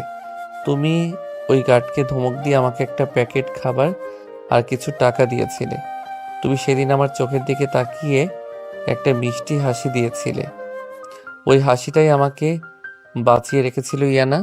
ভিডিওতে নয়নের চোখ দিয়ে টপ টপ করে পানি পড়ছে। ইয়ানা স্ক্রিনে হাত বুলিয়ে নয়নের চোখের পানি মোছার চেষ্টা করছে। আমি বুঝতে পারছিলাম রুবিনা আর ইমরান মিলে এবার তোমার দিকে হাত বাড়িয়েছে। ওরা তোমাকে পাগল সাজিয়ে তোমার বাবার সব সম্পত্তি হাতিয়ে নিতে চেয়েছিল। আমি তোমাকে ওদের নোংরা হাত থেকে বাঁচানোর জন্যই ওই আশ্রিত পিচ্ছি ছেলেটার নাটক করেছিলাম। আমি চেয়েছিলাম তুমি আমাকে ঘেন্না করো, দূরে থাকো, কিন্তু নিরাপদে থাকো। কিন্তু তুমি যে আমাকে ভালোবেসে ফেলবে, আমাকে এত আপন করে বুকের ভেতর লুকিয়ে রাখবে, সেটা আমি ভাবতেও পারিনি। ইয়ানা, এই ল্যাপটপে রুবিনা, তিয়াশা, ফাহাদ আর ইমরানের সমস্ত ব্যাংক জালিয়াতি, মানি লন্ডারিং আর খুনের প্রমাণ আছে। এগুলো রফিককে দিও। আর হ্যাঁ, আমি কোনোদিন কোনো নিরীহ মানুষকে খুন করিনি। আমি শুধু ওদের কালো টাকা হ্যাক করে গরিবদের মাঝে বিলিয়ে দিয়েছি। তুমি ভালো থেকো আমার রানী। তোমার এই পিচ্চি বর তোমাকে অনেক ভালোবাসে। ভিডিওটা শেষ হয়ে গেল। ইয়ানা ল্যাপটপটা বুকে জড়িয়ে ধরে হাউমাউ করে কাঁদতে লাগলো। না, আমি তোকে কিছু হতে দেব না নয়ন। তুই আমার, শুধু আমার। আমি আসছি তোর কাছে। ভোরের আলো ফুটতে শুরু করেছে। ইয়ানা ল্যাপটপটা একটা ব্যাগে ঢুকিয়ে পাগলের মতো দৌড়ে বাইরে এলো। একটা রিক্সা নিয়ে সোজা চলে গেল সেন্ট্রাল পুলিশ স্টেশনে। স্টেশনের ভেতরে তখন বিশাল হট্টগোল। রফিক তার কেবিনে বসে আছে। সামনে হাতকড়া পরা অবস্থায় বসে আছে ইমরান, রুবিনা আর তিয়াশা। তোমাদের ডেভিল তো পালিয়ে গেল, কিন্তু তোমরা কোথায় পালাবে? গত রাতে সব অবৈধ অস্ত্র আর চোরাচালানের ডকুমেন্টস আমরা তোমাদের সিপায়ার থেকে পেয়েছি। ইন্সপেক্টর সাহেব, আমরা কিছু করিনি, সবই নয়নের কাজ। ওই ডেভিল আমাদের ফাঁসিয়েছে। হ্যাঁ স্যার, ওই পিচ্চি ছেলেটা একটা আস্ত শয়তান। ও ইয়ানাকেও ব্ল্যাকমেল করে বিয়ে করেছে। আমরা নির্দোষ। ঠিক সেই মুহূর্তে কেবিনের দরজা সজোরে ধাক্কা দিয়ে খুলে ভেতরে ঢুকলো ইয়ানা। তার চোখ দুটো জবা ফুলের মতো লাল, চুল উস্কো খুস্কো, কিন্তু চেহারায় এক ভয়ঙ্কর জেদ। চুপ কর ডাইনি, একদম আমার স্বামীর নামে একটা মিথ্যা কথাও বলবি না। আপু, তুই এখানে? তুই জানিস তোর ওই স্বামী আমাদের কি অবস্থা করেছে? তোদের অবস্থা আমি এবার এমন করব যে তোরা জেলের পোকা হয়ে মরবি। ইন্সপেক্টর রফিক, আপনি প্রমাণ খুঁজছিলেন না? এই নিন প্রমাণ। ইয়ানা ল্যাপটপটা সজোরে রফিকের টেবিলের ওপর রাখলো। তারপর ল্যাপটপ অন করে সেই ট্রুথ ফোল্ডারটা ওপেন করে দিল। দেখুন এখানে আমার বাবার কোম্পানি থেকে শুরু করে দেশের বড় বড় প্রজেক্টের কাজ এই রুবিনা, ইমরান আর ওদের গ্যাং কিভাবে পাচার করেছে তার প্রতিটি ডকুমেন্টস, অডিও আর ভিডিও রেকর্ড এখানে আছে। আর আপনারা যাকে ডেভিল বলে খুঁজছেন সে কোনো খুনি নয়, সেই দুর্নীতিবাজদের আসল রূপটা সবার সামনে নিয়ে এসেছে। ইয়ানা ম্যাম আপনি শান্ত হন, আমি সব চেক করছি। রফিক ল্যাপটপের ফাইলগুলো চেক করতে লাগলো। তার চোখ ছানাবড়া হয়ে গেল। এত নিখুঁত প্রমাণ, এগুলো পেলে তো শুধু ইমরান নয়, দেশের অনেক রাঘব বোয়াল আজই ধরা পড়বে। ফ্যান্টাস্টিক! এই ডেটাগুলো আমাদের ইন্টেলিজেন্সি কবে থেকে খুঁজছে? কিন্তু ইয়ানা ম্যাম, আইন তো আইনই। নয়ন হ্যাকিং করেছে, এটাও একটা অপরাধ। তাকে আমাদের আইনের আওতায় আনতেই হবে। সে কোথায়? আমি জানি না সে কোথায়, কিন্তু সে যদি অপরাধী হয় তবে এই লোকগুলো কি? আপনারা আগে এদের অ্যারেস্ট করুন। ইয়ানা, তুই কি পাগল হয়েছিস? তুই ওই রাস্তার ভিকারিটার জন্য আমাদের পুলিশে দিচ্ছিস? হ্যাঁ দিচ্ছি, কারণ এই ভিখারিটা তোদের মতো বেইমান না। ও আমার স্বামী, আর আমার স্বামীর দিকে যে আঙুল তুলবে আমি তার হাত কেটে ফেলবো। হঠাৎ পুলিশ স্টেশনের মূল দরজায় একটা ভারী জুতোর শব্দ শোনা গেল। সবাই দরজার দিকে তাকালো। ইয়ানার বুকটা ধক করে উঠল। দরজায় দাঁড়িয়ে আছে নয়ন। তার কালো জ্যাকেটটা একটা জায়গা থেকে ছিঁড়ে গেছে। বাম হাত দিয়ে রক্ত ঝরছে। মুখটা ফ্যাকাশে, কিন্তু চোখের সেই ধারালো দৃষ্টিটা এখনো অটুট। নয়ন! ইয়ানা পাগলের মতো ছুটে গিয়ে নয়নকে জড়িয়ে ধরল। নয়নের আহত হাতে চাপ লাগায় সে একটু কুঁকড়ে উঠল, কিন্তু পরক্ষণেই ডান হাত দিয়ে ইয়ানাকে শক্ত করে বুকে চেপে ধরল। ইয়ানা, এত শক্ত করে ধরলে তো আমি মরেই যাব। তুই এখানে কেন এসেছিস বোকা ছেলে? কেন এসেছিস? তোকে না আমি পালিয়ে যেতে বললাম? তোর হাত দিয়ে রক্ত পড়ছে। আমি কি তোমাকে ছেড়ে কোথাও যেতে পারি ইয়ানা? আমি তো তোমাকে বলেছিলাম আমি তোমার পিচ্চি বর। বর কি কখনো বউকে রেখে পালায়? ওয়েলকাম ডেভিল, অবশেষে তুমি ধরা দিলে। আমি ধরা দেইনি রফিক, আমি আত্মসমর্পণ করেছি। কারণ আমি চাই না আমার রানীর সারা জীবন একজন পলাতক আসামির স্ত্রীর পরিচয় নিয়ে কাটুক। আমি সব প্রমাণ দিয়েছি, এখন তুমি বিচার করো। তোমার প্রমাণগুলো আমি দেখেছি নয়ন। তুমি যা করেছো আইন নিজের হাতে তুলে নিয়েছো, কিন্তু তুমি দেশের অনেক বড় ক্ষতি হওয়ার থেকে বাঁচিয়েছো। তাই তোমার শাস্তি খুব বেশি একটা হবে না। আর এই শুয়োরগুলোকে আমি আজ ওই রিমান্ডে পাঠাচ্ছি। কনস্টেবল, নিয়ে যাও এদের। না, ছেড়ে দিন আমাকে, আমি কিছু করিনি। আমাকে বাঁচা, তোর বাবাকে বল আমাকে বাঁচাতে। বাবা তোমাদের সাথে কোনো সম্পর্ক রাখবে না চাচি, নিজেদের পাপের শাস্তি ভোগ করো। পুলিশ ইমরান, রুবিনা আর তিয়াশাকে টেনে হিঁচড়ে লকআপের দিকে নিয়ে গেল। রফিক নয়নের দিকে এগিয়ে এলো। নয়ন, তোমার হাত থেকে প্রচুর রক্ত পড়ছে, আগে আগে হাসপাতালে চলো। আমি ওর সাথে যাব, ওকে আমি একা ছাড়বো না। হাসপাতালে নয়নের হাতে ব্যান্ডেজ করা হলো। বুলেটটা শুধু হাত ছুঁয়ে বেরিয়ে গেছে, তাই খুব একটা বড় ক্ষতি হয়নি। নয়ন হাসপাতালের বেডে শুয়ে আছে। ইয়ানা তার পাশে বসে আছে। নয়নের ডান হাতটা নিজের দু হাতে শক্ত করে ধরে আছে। ইয়ানার চোখ এখনো ভেজা। ইয়ানা, তুমি এখনো কাঁদছো? এই ডেভিলের তো কিছু হয়নি। একদম ডেভিল শব্দটা উচ্চারণ করবি না, তুই ডেভিল হবি শত্রুদের জন্য। আমার কাছে তুই শুধু আমার বোকা, নিরীহ আর পিচ্চি স্বামী। তুই আমাকে কতটা ভয় পাইয়ে দিয়েছিস জানিস? আমি জানি ইয়ানা, আমাকে মাফ করে দাও। আমি আর কখনো তোমাকে ছেড়ে যাব না। হঠাৎ কেবিনের দরজা খুলে ভেতরে ঢুকলেন আকবর সাহেব, সাথে সালমা বেগম আর দাদিমা। ইয়ানা অবাক হয়ে তাদের দিকে তাকালো। ইয়ানা আমার আকবর সাহেব দৌড়ে এসে ইয়ানাকে বুকে জড়িয়ে ধরলেন। তিনি হাউমাউ করে কাঁদছেন। আমাকে তুই মাফ করে দে মা। আমি টাকার মোহে অন্ধ হয়ে নিজের ভাই, বউ আর ওই ইটোর ইমরানকে বিশ্বাস করেছিলাম। আজ পুলিশ আমাকে সব বলেছে। এই নয়ন বাবা যদি না থাকতো তাহলে আজ আমি রাস্তার ভিখারি হয়ে যেতাম। আমার মেয়েকে আমি কতদিন বুকে জড়াইনি। তুই আয় মা, আমার বুকে আয়। ইয়ানা তার মায়ের বুকে মুখ লুকিয়ে ডুকরে কেঁদে উঠল। দীর্ঘদিনের জমে থাকা অভিমান আজ এক নিমেষেই ধুয়ে মুছে গেল। দাদিমা এগিয়ে এসে নয়নের মাথায় হাত বুলিয়ে দিলেন। ভাই নয়ন, তুই আমাদের পরিবারের সম্মান বাঁচিয়েছিস। আমি বুড়ি মানুষ, তোকে ছোট লোক বলেছিলাম। আমাকে তুই ক্ষমা করে দিস ভাই। দাদিমা, আপনি এসব কি বলছেন? আপনি তো আমার গুরুজন। আর আঙ্কেল, ইয়ানা আমার স্ত্রী। ওর সম্মান আর আপনার সম্মান রক্ষা করা তো আমার দায়িত্ব। তুই শুধু আমার মেয়ের জামাই না, তুই আজ থেকে আমার নিজের ছেলে। তোকে আমি আমার সব ব্যবসা বুঝিয়ে দেবো। তুই আর ইয়ানা মিলে সব সামলাবি। বাবা, নয়ন তো পড়া শেষ করেনি, ও ভার্সিটিতে পড়ে। ও আগে ওর পড়াশোনা শেষ করবে, তারপর ব্যবসা। ইয়ানা, আমি তো হ্যাকিংয়ে অলরেডি পিএইচডি লেভেলের। একদম চুপ। তুই বই খাতা নিয়ে আবার ভার্সিটিতে যাবি, আর আমি তোকে পড়াবো। আমি তোর লেকচারার ছিলাম, মনে আছে? ইয়ানার ধমক শুনে পুরো ঘর হাসিতে ফেটে পড়ল। নয়ন একটা লাজুক হাসি দিয়ে মাথা নিচু করে ফেলল। 6 মাস পর আকবর সাহেবের বিশাল প্রাসাদের ছাদ। সন্ধ্যা নেমে এসেছে, চারিদিকে লাল আলোয় ছেয়ে গেছে। নয়ন একটা ইজি চেয়ারে বসে বই পড়ছে। তার পরনে একটা সাদা টি শার্ট আর ট্রাউজার। তাকে দেখলে কেউ ঘুণাক্ষরেও বুঝতে পারবে না যে এই ছেলেই একদিন পুরো আন্ডারওয়ার্ল্ড কাঁপিয়ে দিয়েছিল। ইয়ানা একটা কফির মগ হাতে ছাদে এলো।